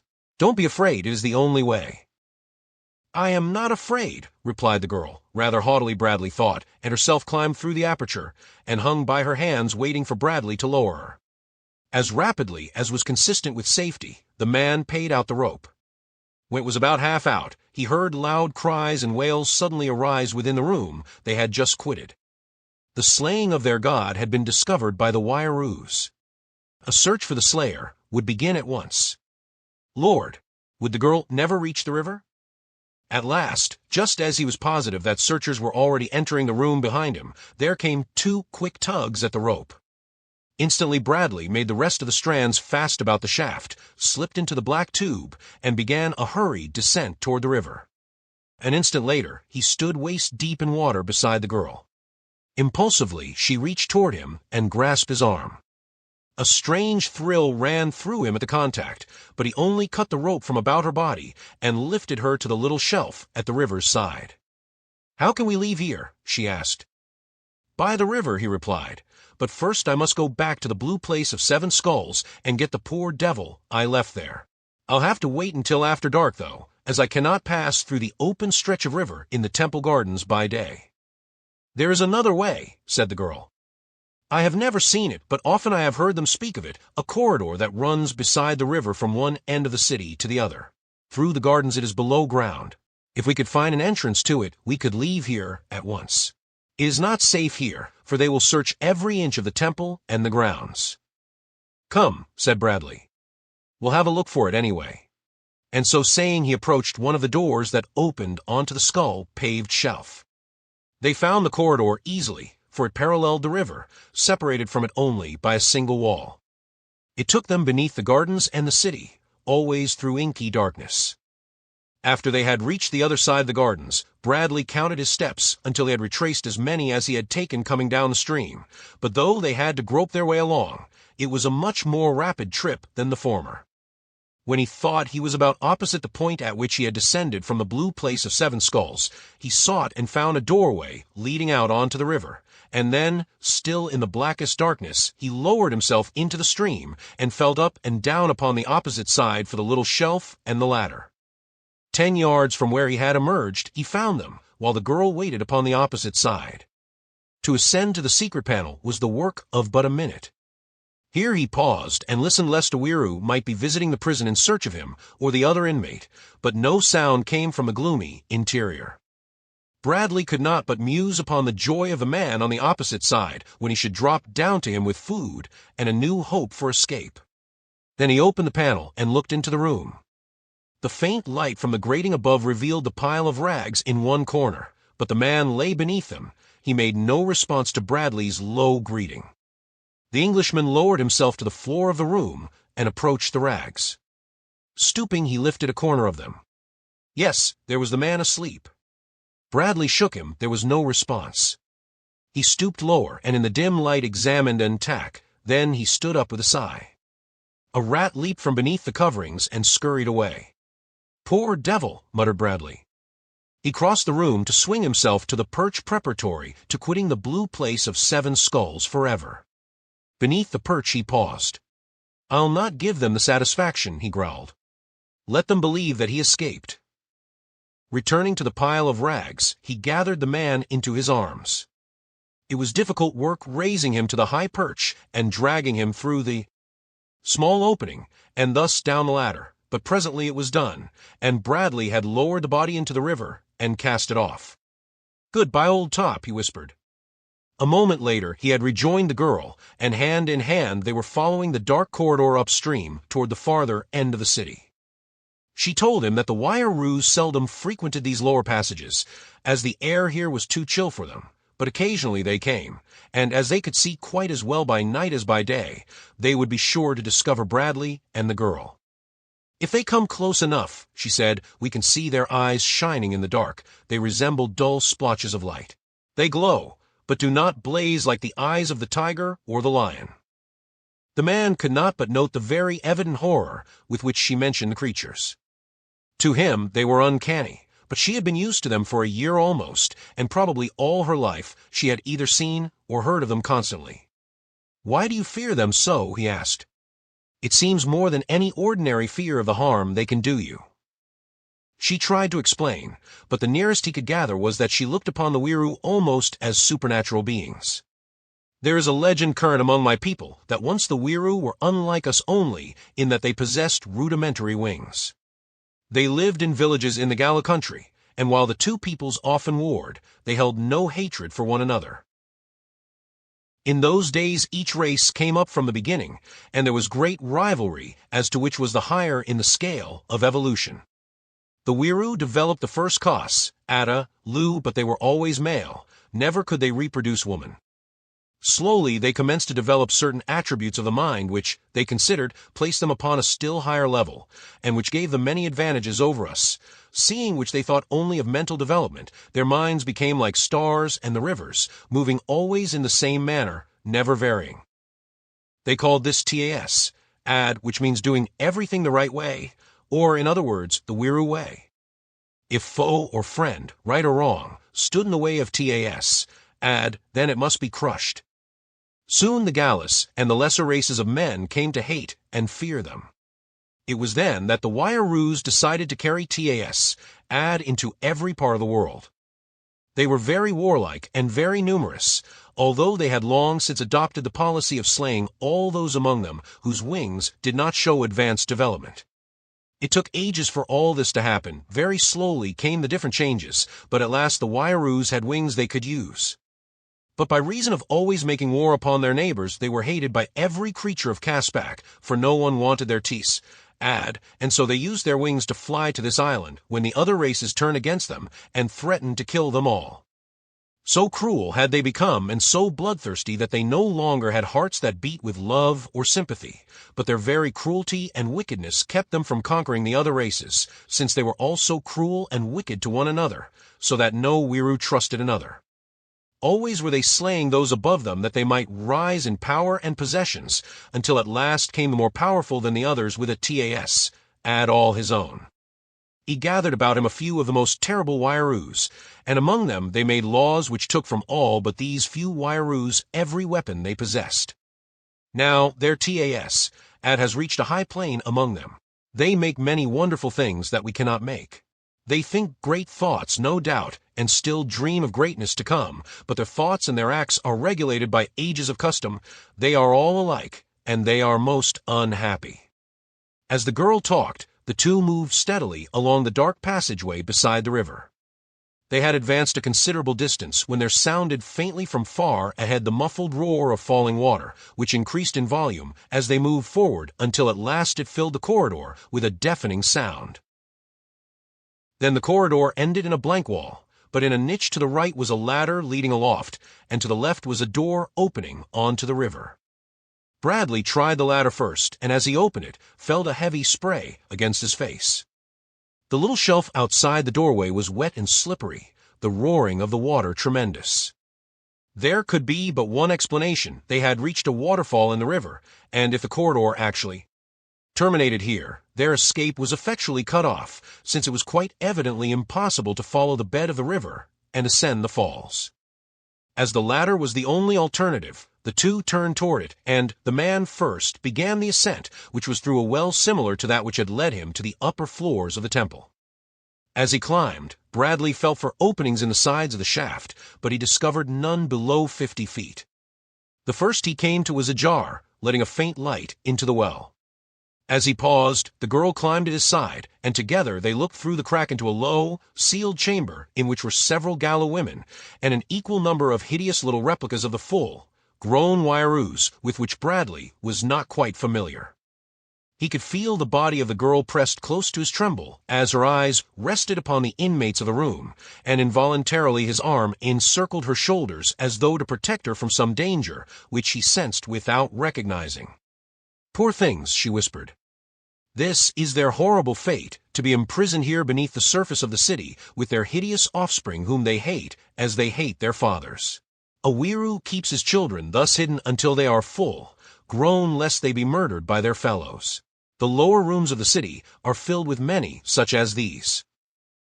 Several feet above was a second door beyond which they found a small room stored with food in wooden vessels. A grated window in one wall opened above an alley, and through it they could see that they were just below the roof of the building. Darkness was coming, and at Bradley's suggestion they decided to remain hidden here until after dark, and then to ascend to the roof and reconnoiter. Shortly after they had settled themselves, they heard something descending the ladder from above. They hoped that it would continue on down the well, and fairly held their breath as the sound approached the door to the storeroom. Their hearts sank as they heard the door open, and from between cracks in the vessels behind which they hid saw a yellow, slashed Wiru enter the room. Each recognized him immediately, the girl indicating the fact of her own recognition by a sudden pressure of her fingers on Bradley's arm. It was the Wiru of the yellow slashing whose abode was the place of the yellow door in which Bradley had first seen the girl. The creature carried a wooden bowl which it filled with dried food from several of the vessels. Then it turned and quit the room. Bradley could see through the partially open doorway that it descended the ladder. The girl told him that it was taking the food to the women and the young below, and that while it might return immediately, the chances were that it would remain for some time.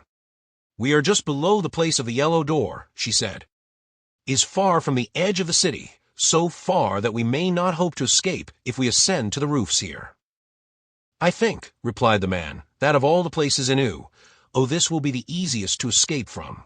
Anyway, I want to return to the place of the yellow door and get my pistol if it is there." "It is still there," replied the girl. "I saw it placed in a chest where he keeps the things he takes from his prisoners and victims." "Good," exclaimed Bradley. "Now come quickly." And the two crossed the room to the well, and ascended the ladder a short distance to its top, where they found another door that opened into a vacant room, the same in which Bradley had first met the girl. To find the pistol was a matter of but a moment's search on the part of Bradley's companion, and then, at the Englishman's signal, she followed him to the yellow door. It was quite dark without as the two entered the narrow passage between two buildings. A few steps brought them undiscovered to the doorway of the storeroom, where lay the body of Foch, Ball, Soge. In the distance toward the temple, they could hear sounds as of a great gathering of Waiaroos, the peculiar, uncanny wailing rising above the dismal flapping of countless wings. "They have heard of the killing of him who speaks for Luata," whispered the girl. "Soon they will spread in all directions searching for us." "And will they find us?" "As surely as Lua gives light by day," she replied, "and when they find us, they will tear us to pieces, for only the Waiaroos may murder, only they may practice ad. "But they will not kill you," said Bradley. "You did not slay him." "It will make no difference," she insisted.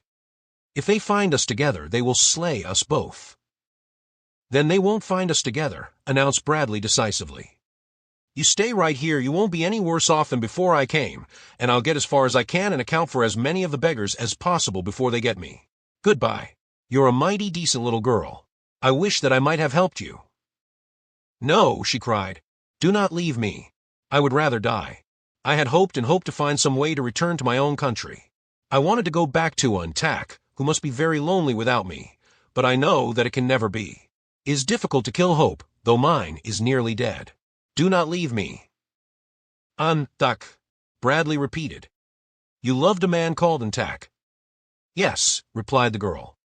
"And Tak was away, hunting, when the Weiroo caught me. How he must have grieved for me. He also was Kas at Alu, 12 moons older than I, and all our lives we have been together." Bradley remained silent. So she loved Tak. He hadn't the heart to tell her that Tak had died or how. At the door of Foch, Ball, Soge's storeroom, they halted to listen. No sound came from within, and gently Bradley pushed open the door.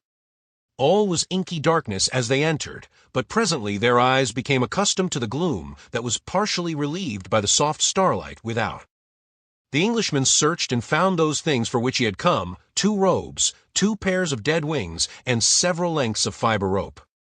1 pair of the wings he adjusted to the girl's shoulders by means of the rope.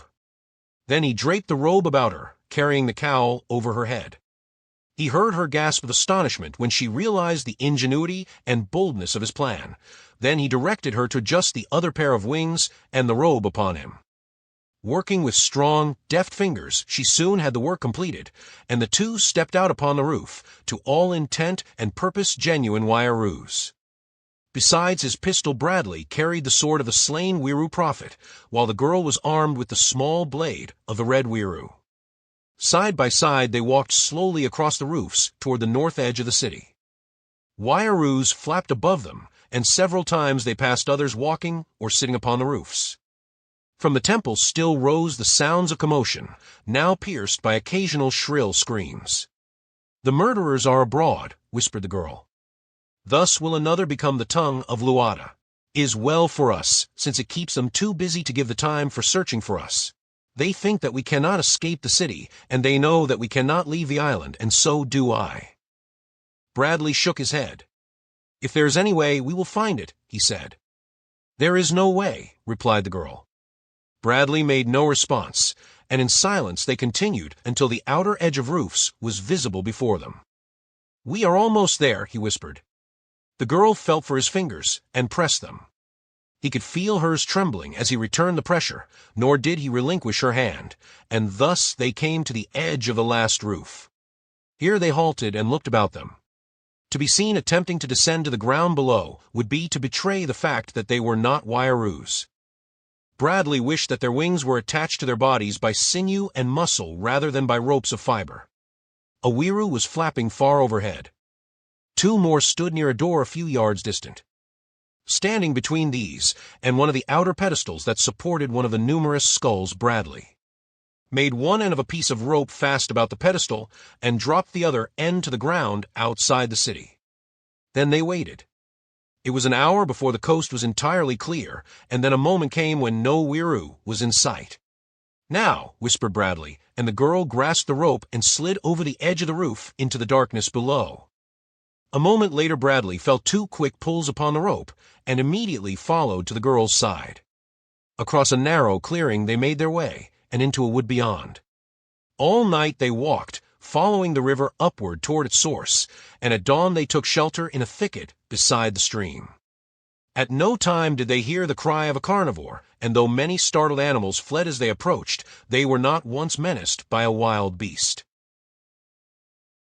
When Bradley expressed surprise at the absence of the fiercest beasts that are so numerous upon the mainland of Caprona, the girl explained a reason that is contained in one of their ancient legends. When the Wayaroos first developed wings upon which they could fly, they found this island devoid of any life other than a few reptiles that live either upon land or in the water, and these only close to the coast. Requiring meat for food, the Wayaroos carried to the island such animals as they wished for that purpose. They still occasionally bring them, and this with the natural increase keeps them provided with flesh. "As it will us," suggested Bradley. The first day they remained in hiding, eating only the dried food that Bradley had brought with him from the temple storeroom, and the next night they set out again up the river, continuing steadily on until almost dawn, when they came to low hills where the river wound through a gorge. It was little more than rivulet now, the water clear and cold, and filled with fish similar to brook trout though much larger.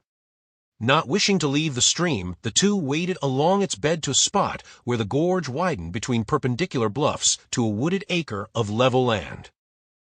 Here they stopped, for here also the stream ended.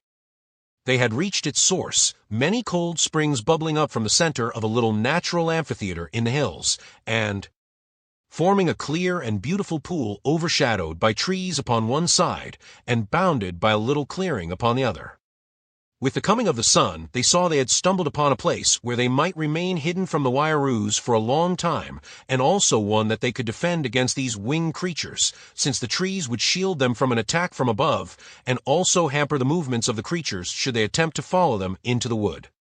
For 3 days they rested here before trying to explore the neighboring country.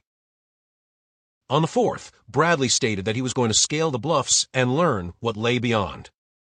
He told the girl that she should remain in hiding, but she refused to be left, saying that whatever fate was to be his, she intended to share it, so that he was at last forced to permit her to come with him.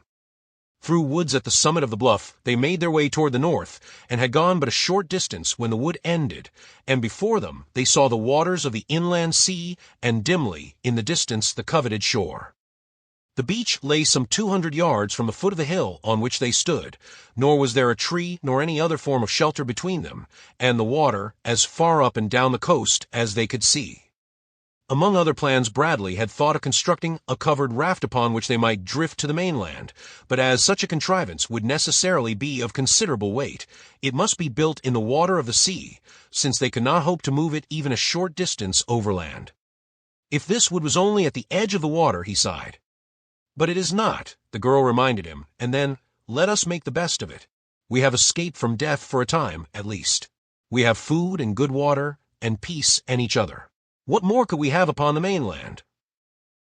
But I thought you wanted to get back to your own country, he exclaimed. She cast her eyes upon the ground, and half turned away. I do, she said, yet I am happy here. I could be little happier there. Bradley stood in silent thought. We have food and good water and peace and each other, he repeated to himself. He turned then and looked at the girl, and it was as though in the days that they had been together this was the first time that he had really seen her. The circumstances that had thrown them together, the dangers through which they had passed, All the weird and horrible surroundings that had formed the background of his knowledge of her had had their effect. She had been but the companion of an adventure. Her self-reliance, her endurance, her loyalty, had been only what one man might expect of another, and he saw that he had unconsciously assumed an attitude toward her that he might have assumed toward a man. Yet there had been a difference. He recalled now the strange sensation of elation that had thrilled him upon the occasions when the girl had pressed his hand in hers, and the depression that had followed her announcement of her love for an tack. He took a step toward her. A fierce yearning to seize her and crush her in his arms swept over him, and then there flashed upon the screen of recollection the picture of a stately hall set amidst broad gardens and ancient trees, and of a proud old man with beetling brows, an old man who held his head very high, and Bradley shook his head and turned away again. They went back then to their little acre, and the days came and went, and the man fashioned spear and bow and arrows, and hunted with them that they might have meat, and he made hooks of fishbone, and caught fishes with wondrous flies of his own invention, and the girl gathered fruits, and cooked the flesh and the fish, and made beds of branches and soft grasses. She cured the hides of the animals he killed, and made them soft by much pounding. She made sandals for herself and for the man, and fashioned a hide after the manner of those worn by the warriors of her tribe, and made the man wear it, for his own garments were in rags. She was always the same, sweet and kind and helpful, but always there was about her manner and her expression just a trace of wistfulness, and often she sat and looked at the man when he did not know it, her brows puckered in thought, as though she were trying to fathom and to understand him. In the face of the cliff, Bradley scooped a cave from the rotted granite of which the hill was composed, making a shelter for them against the rains. He brought wood for their cook, fire which they used only in the middle of the day, a time when there was little likelihood of Wairoos being in the air so far from their city, and then he learned to bank it with earth in such a way that the embers held until the following noon without giving off smoke. Always he was planning on reaching the mainland, and never a day passed that he did not go to the top of the hill and look out across the sea toward the dark, distant line that meant for him comparative freedom and possibly reunion with his comrades. The girl always went with him, standing at his side, and watching the stern expression on his face, with just a tinge of sadness on her own. "You are not happy," she said once. "I should be over there with my men," he replied. "I do not know what may have happened to them."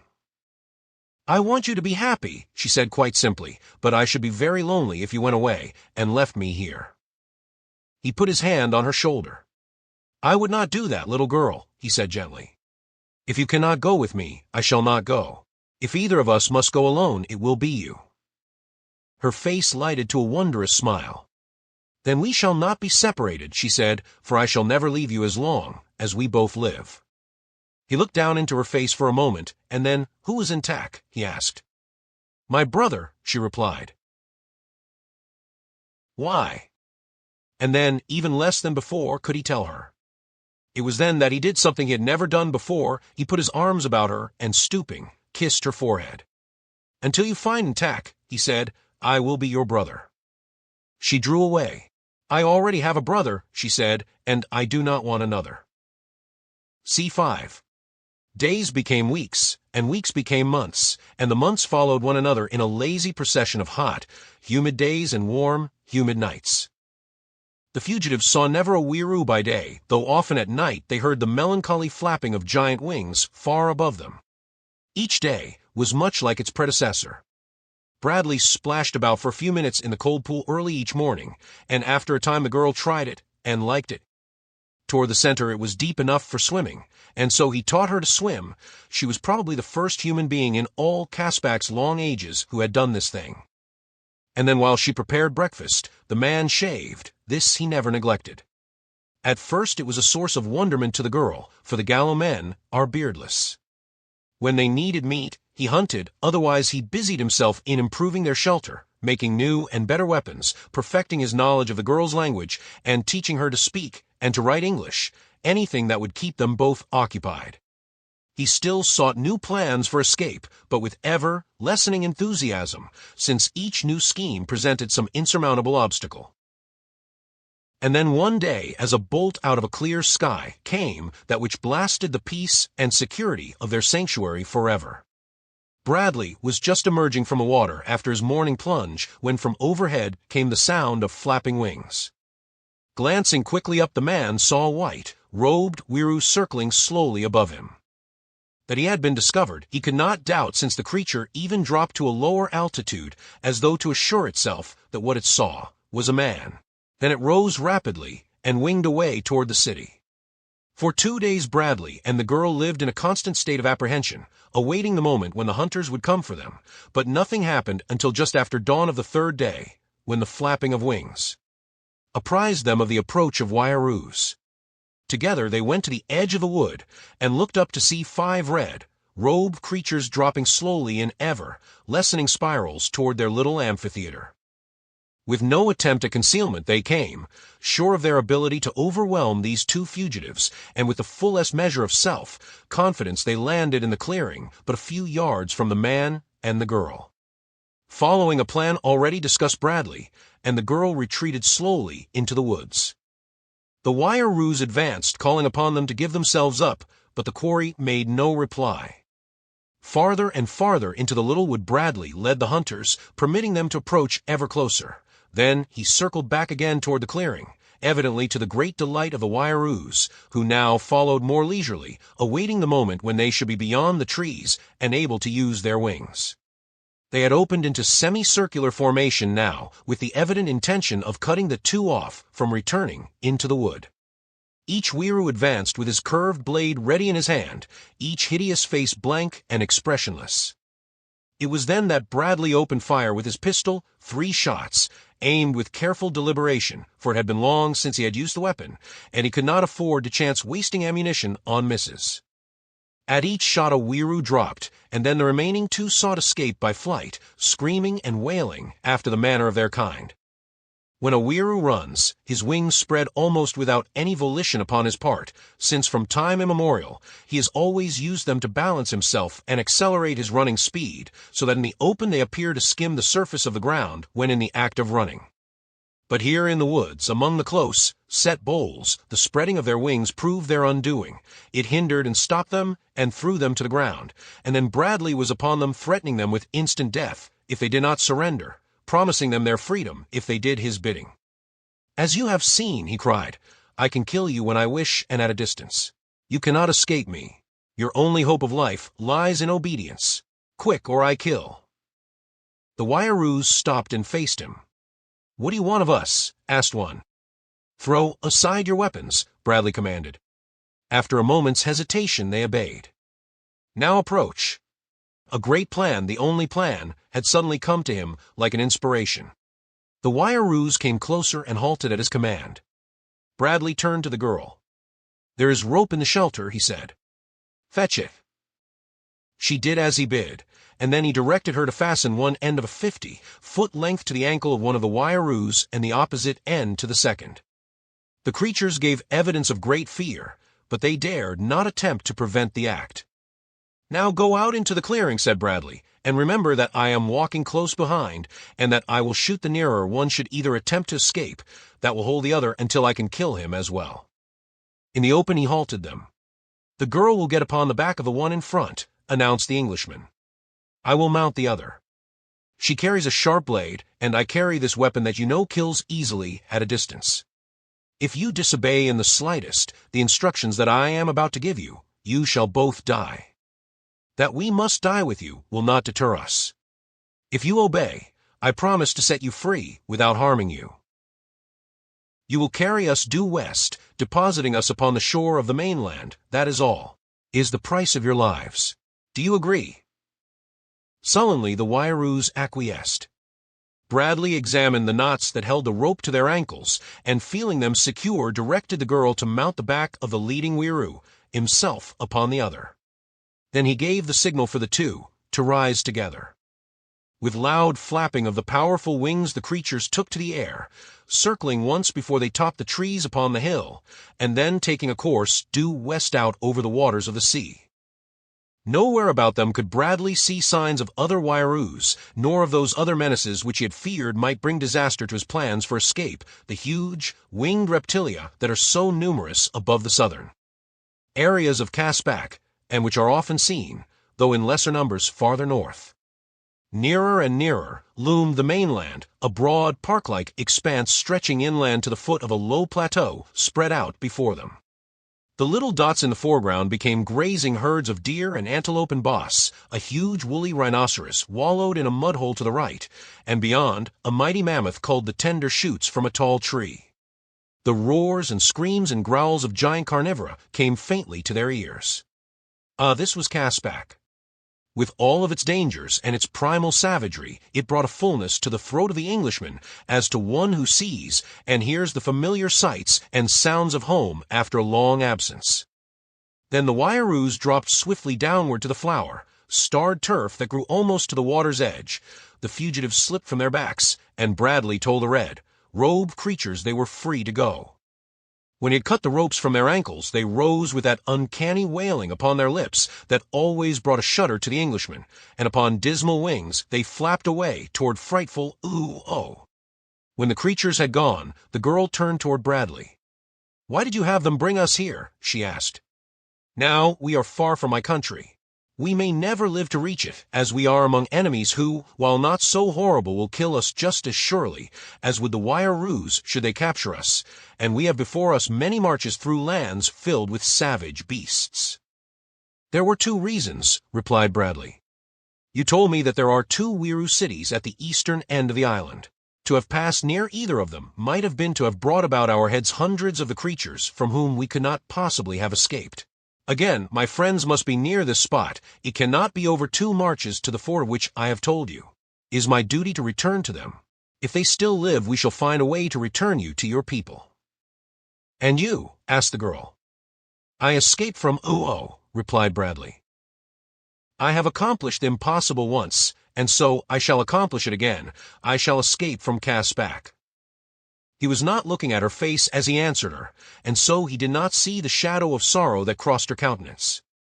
When he raised his eyes again, she was smiling. "What you wish, I wish," said the girl. Southward along the coast, they made their way following the beach, where the walking was best, but always keeping close enough to trees to ensure sanctuary from the beasts and reptiles that so often menaced them. It was late in the afternoon when the girl suddenly seized Bradley's arm and pointed straight ahead along the shore. "What is that?" she whispered. "What strange reptile is it?" Bradley looked in the direction her slim forefinger indicated.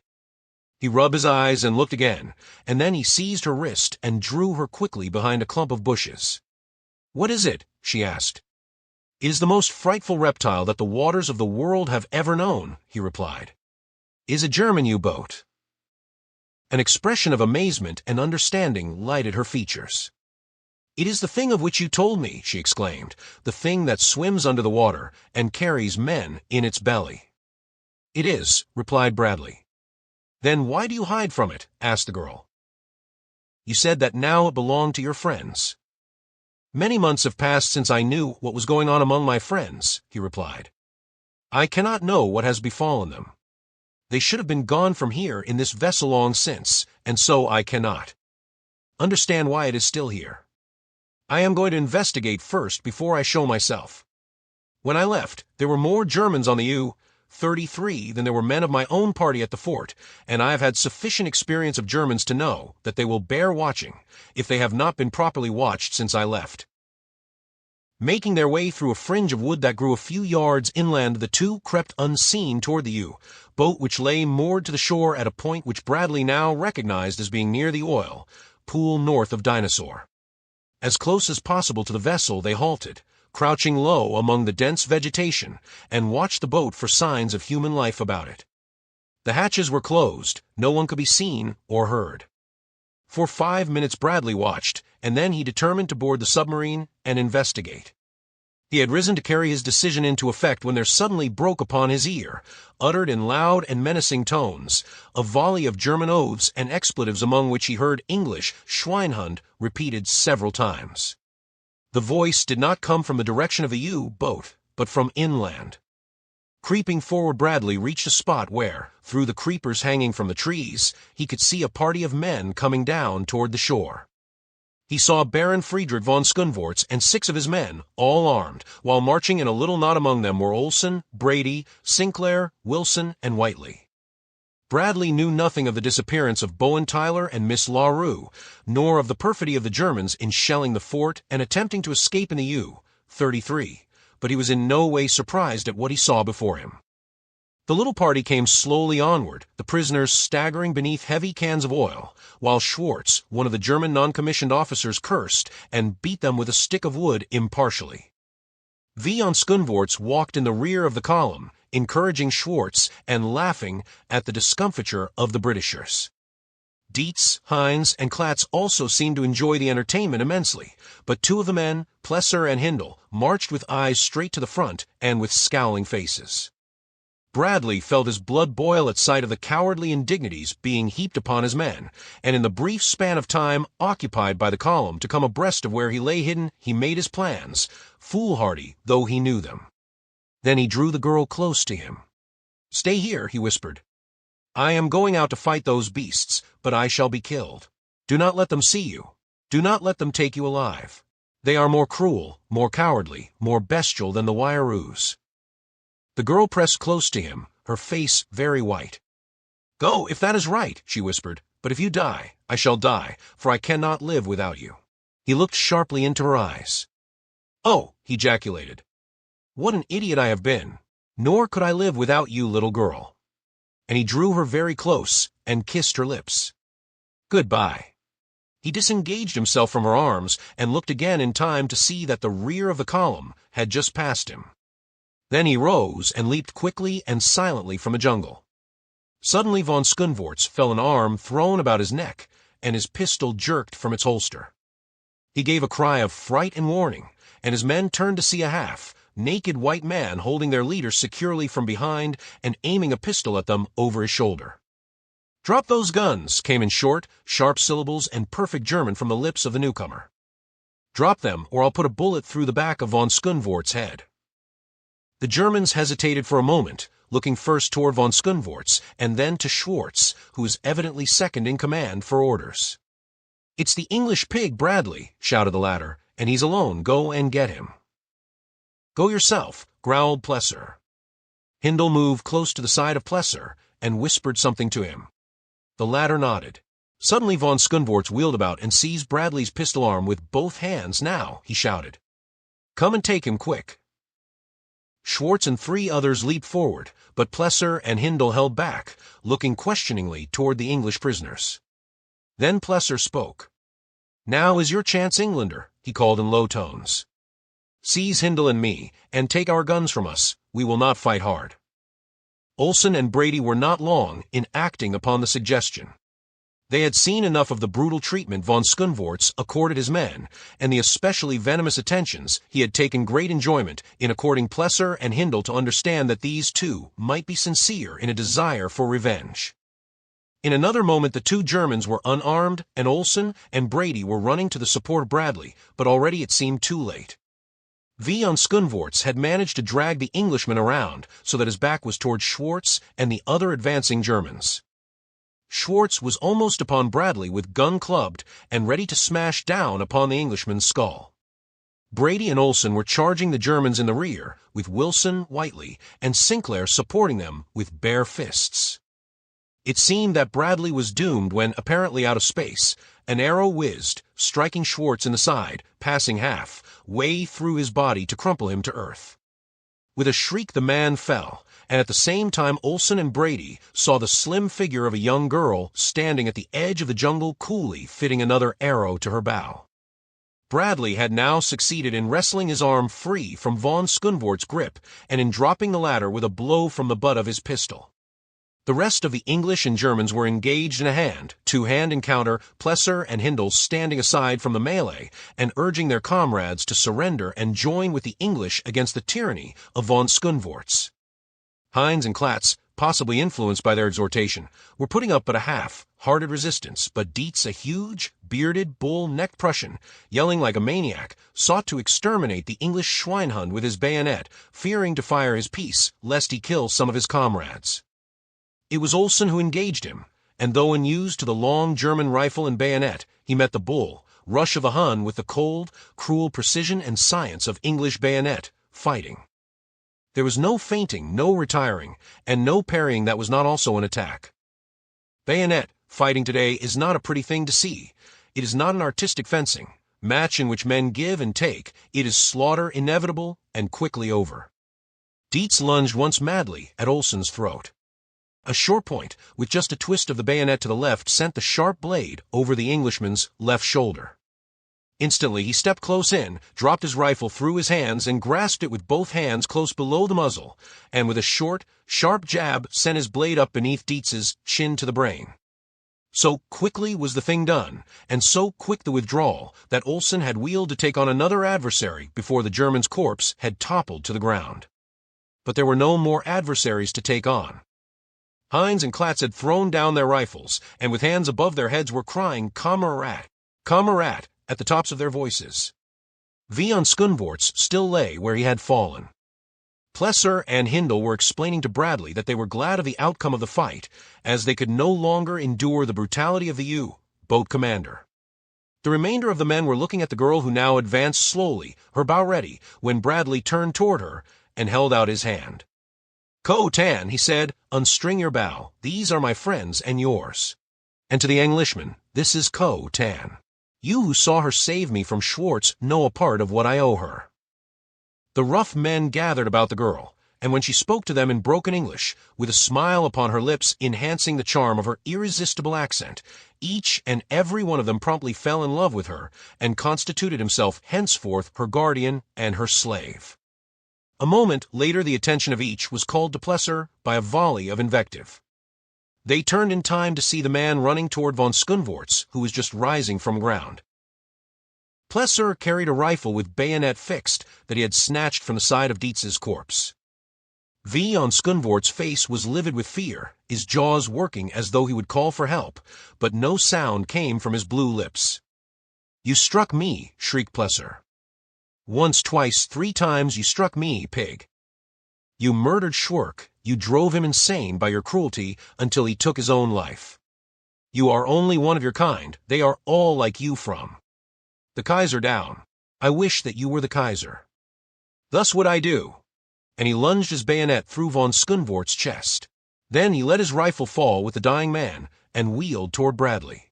"Here I am," he said. "Do with me as you like. All my life I have been kicked and cuffed by such as that, and yet always have I gone out when they commanded, singing, to give up my life if need be to keep them in power. Only lately have I come to know what a fool I have been. But now I am no longer a fool, and besides, I am avenged and Schwerk is avenged, so you can kill me if you wish. Here I am." "If I was after being the king," said Olsen, "I'd pin the VC on your noble chist, but being only an Irishman with a Swede name, for which God forgive me, the best I can do is shake your hand." "You will not be punished," said Bradley. "There are 4 of you left. If you 4 want to come along and work with us, we will take you, but you will come as prisoners." "It suits me," said Plesser. "Now that the captain, lieutenant, is dead, you need not fear us. All our lives we have known nothing but to obey his class. If I had not killed him, I suppose I would be fool enough to obey him again, but he is dead. Now we will obey you. We must obey someone. And you." Bradley turned to the other survivors of the original crew of the U-33. Each promised obedience. The 2 dead Germans were buried in a single grave, and then the party boarded the submarine and stowed away the oil. Here Bradley told the men what had befallen him since the night of September 14th, when he had disappeared so mysteriously from the camp upon the plateau. Now he learned for the first time that Bowen J. Tyler, Jr. and Miss LaRue had been missing even longer than he, and that no faintest trace of them had been discovered. Olsen told him of how the Germans had returned and waited in ambush for them outside the fort, capturing them that they might be used to assist in the work of refining the oil, and later in manning the U-33, and Plesser told briefly of the experiences of the German crew under von Skunvorts since they had escaped from Caspak months before, of how they lost their bearings after having been shelled by ships they had attempted to sneak farther north, and how at last, with provisions gone and fuel almost exhausted, they had sought, and at last found, more by accident than design, the mysterious island they had once been so glad to leave behind. "Now," announced Bradley, "we'll plan for the future. The boat has fuel, provisions, and water for a month. I believe you said, Plesser. There are 10 of us to man it. We have a last sad duty here. We must search for Miss LaRue and Mr. Tyler. I say a sad duty because we know that we shall not find them, but it is nonetheless our duty to comb the shoreline, firing signal shells at intervals, that we at least may leave at last with full knowledge that we have done all that men might do to locate them."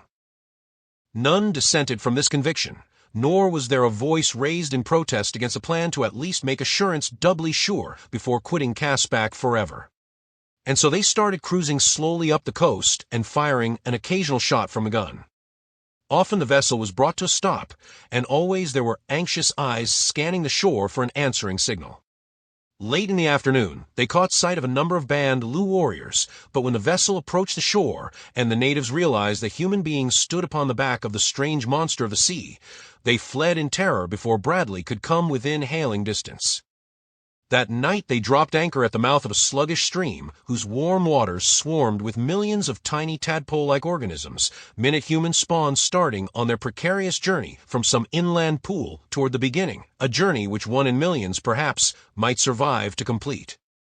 Already almost at the inception of life, they were being greeted by thousands of voracious mouths as fish and reptiles of many kinds fought to devour them, the while other and larger creatures pursued the devourers to be, in turn, preyed upon by some other of the countless forms that inhabit the deeps of Caprona's frightful sea. The second day was practically a repetition of the first. They moved very slowly with frequent stops, and once they landed in the Crow, Lu country to hunt. Here they were attacked by the bow and arrow men, whom they could not persuade to palaver with them. So belligerent were the natives that it became necessary to fire into them in order to escape their persistent and ferocious attentions. "What chance," asked Bradley, as they were returning to the boat with their game, "could Tyler and Miss LaRue have had among such as these?" But they continued on their fruitless quest, and the third day, after cruising along the shore of a deep inlet, they passed a line of lofty cliffs that formed the southern shore of the inlet and rounded a sharp promontory about noon. Ko, Tan, and Bradley were on deck alone, and as the new shoreline appeared beyond the point, the girl gave an exclamation of joy and seized the man's hand in hers. "Oh, look," she cried. The Gallo country, is my country that I never thought to see again." "You are glad to come again, Ko Tan?" asked Bradley. "Oh, so glad," she cried. "And you will come with me to my people? We may live here among them, and you will be a great warrior. Oh, when Jor dies you may even be chief, for there is none so mighty as my warrior. You will come." Bradley shook his head. "I cannot, little Ko Tan," he answered. "My country needs me, and I must go back. Maybe someday I shall return. You will not forget me, Ko Tan?" She looked at him in wide-eyed wonder. "You are going away from me?" she asked in a very small voice. "You are going away from Ko Tan?" Bradley looked down upon the little bowed head. He felt the soft cheek against his bare arm, and he felt something else there too, hot drops of moisture that ran down to his very finger tips and splashed, but each one wrung from a woman's heart. He bent low and raised the tear-stained face to his own. "No, Ko Tan," he said, "I am not going away from you, for you are going with me. You are going back to my own country to be my wife. Tell me that you will, Ko Tan." And he bent still lower, yet from his height, and kissed her lips. Nor did he need more than the wonderful new light in her eyes to tell him that she would go to the end of the world with him, if he would but take her. And then the gun crew came up from below again to fire a signal shot, and the two were brought down from the high heaven of their new happiness to the scarred and weather-beaten deck of the U-33. An hour later the vessel was running close in by a shore of wondrous beauty beside a park-like meadow that stretched back a mile inland to the foot of a plateau, when Whiteley called attention to a score of figures clambering downward from the elevation to the lowland below. The engines were reversed, and the boat brought to a stop, while all hands gathered on deck to watch the little party coming toward them across the meadow. "They are Gallus," cried Ko Tan. "They are my own people. Let me speak to them, lest they think we come to fight them. Put me ashore, my man, and I will go meet them." The nose of the U-boat was run close in to the steep bank, but when Ko Tan would have run forward alone, Bradley seized her hand and held her back. "I will go with you, Ko Tan," he said, and together they advanced to meet the oncoming party. There were about 20 warriors moving forward in a thin line, as our infantry advance as skirmishers.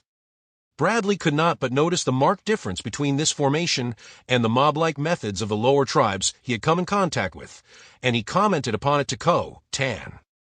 Gala warriors always advance into battle thus, she said. The lesser people remain in a huddled group where they can scarce use their weapons the while they present so big a mark to us that our spears and arrows cannot miss them. But when they hurl theirs at our warriors, if they miss the first man, there is no chance that they will kill some one behind him. Stand still now, she cautioned, and fold your arms. They will not harm us then. Bradley did as he was bid, and the two stood with arms folded as the line of warriors approached. When they had come within some 50 yards, they halted, and one spoke. "Who are you, and from whence do you come?" he asked, and then Tan gave a little, glad cry and sprang forward with outstretched arms. "Oh, Tan," she exclaimed. "Do you not know your little Tan?" The warrior stared incredulous for a moment, and then he, too, ran forward, and when they met, took the girl in his arms. It was then that Bradley experienced to the full a sensation that was new to him, a sudden hatred for the strange warrior before him, and a desire to kill without knowing why he would kill. He moved quickly to the girl's side and grasped her wrist. "Who is this man?" he demanded in cold tones. Tan turned a surprised face toward the Englishman, and then of a sudden broke forth into a merry peal of laughter. "This is my father, Bradley," she cried. "And who is Bradley?" demanded the warrior. "He is my man," replied Tan simply. "By what right?" insisted Tan.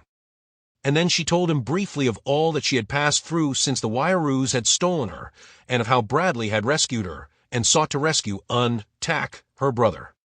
"You were satisfied with him?" asked Tan. "Yes," replied the girl proudly.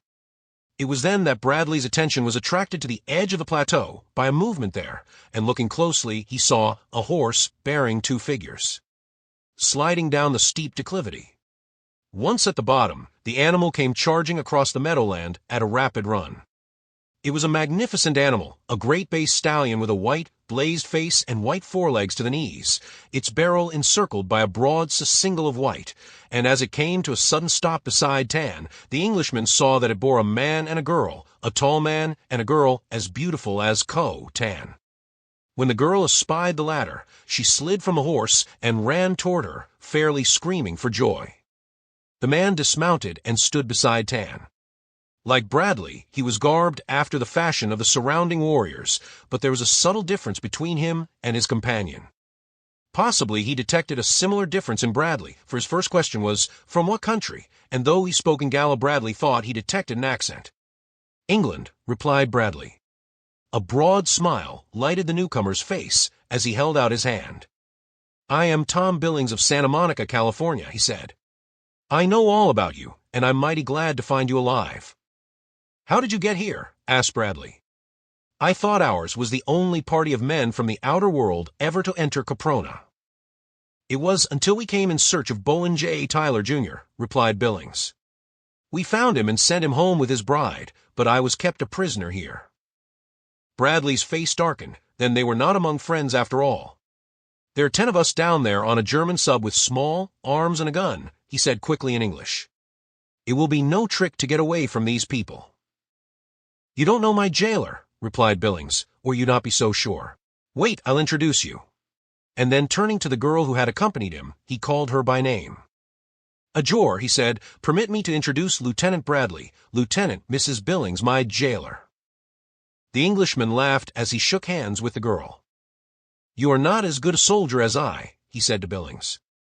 "Instead of being taken prisoner. Myself I have taken one, Mrs. Bradley, this is Mr. Billings."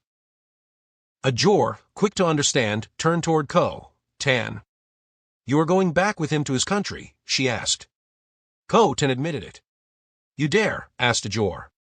"But your father will not permit. Jor, my father, High Chief of Agalis, will not permit it, for like me you are low. Oh, Tan, if we but could. How I would love to see all the strange and wonderful things of which my Tom tells me." Bradley bent and whispered in her ear. "Say the word, and you may both go with us." Billings heard and speaking in English, asked Ajor if she would go. Yes, she answered, if you wish it. But you know, my Tom, that if Jor captures us, both you and Co., Tan's man will pay the penalty with your lives. Not even his love for me, nor his admiration for you can save you. Bradley noticed that she spoke in English, broken English like Co., Tan's, but equally appealing. We can easily get you aboard the ship, he said, on some pretext or other, and then we can steam away. They can neither harm nor detain us, nor will we have to fire a shot at them. And so it was done, Bradley and Co., Tan taking a Jor and Billings aboard to show them the vessel, which almost immediately raised anchor and moved slowly out into the sea. I hate to do it, said Billings. They have been fine to me. Jor and Tan are splendid men, and they will think me an ingrate, but I can't waste my life here when there is so much to be done in the outer world. As they steamed down the inland sea past the island of Oh, the stories of their adventures were retold, and Bradley learned that Bowen Tyler and his bride had left the Gallo country but a fortnight before, and that there was every reason to believe that the Toreador might still be lying in the Pacific not far off the subterranean mouth of the river, which emitted Caprona's heated waters into the ocean. Late in the second day, after running through swarms of hideous reptiles, they submerged at the point where the river entered beneath the cliffs and shortly after rose to the sunlit surface of the Pacific, but nowhere as far as they could see was sign of another craft. Down the coast, they steamed toward the beach where Billings had made his crossing in the hydro aeroplane, and just at dusk the lookout announced a light dead ahead.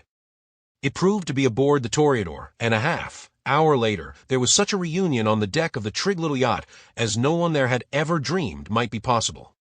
Of the Allies, there were only Tippet and James to be mourned, and no one mourned any of the Germans dead nor Benson, the traitor, whose ugly story was first told in Bowen Tyler's manuscript.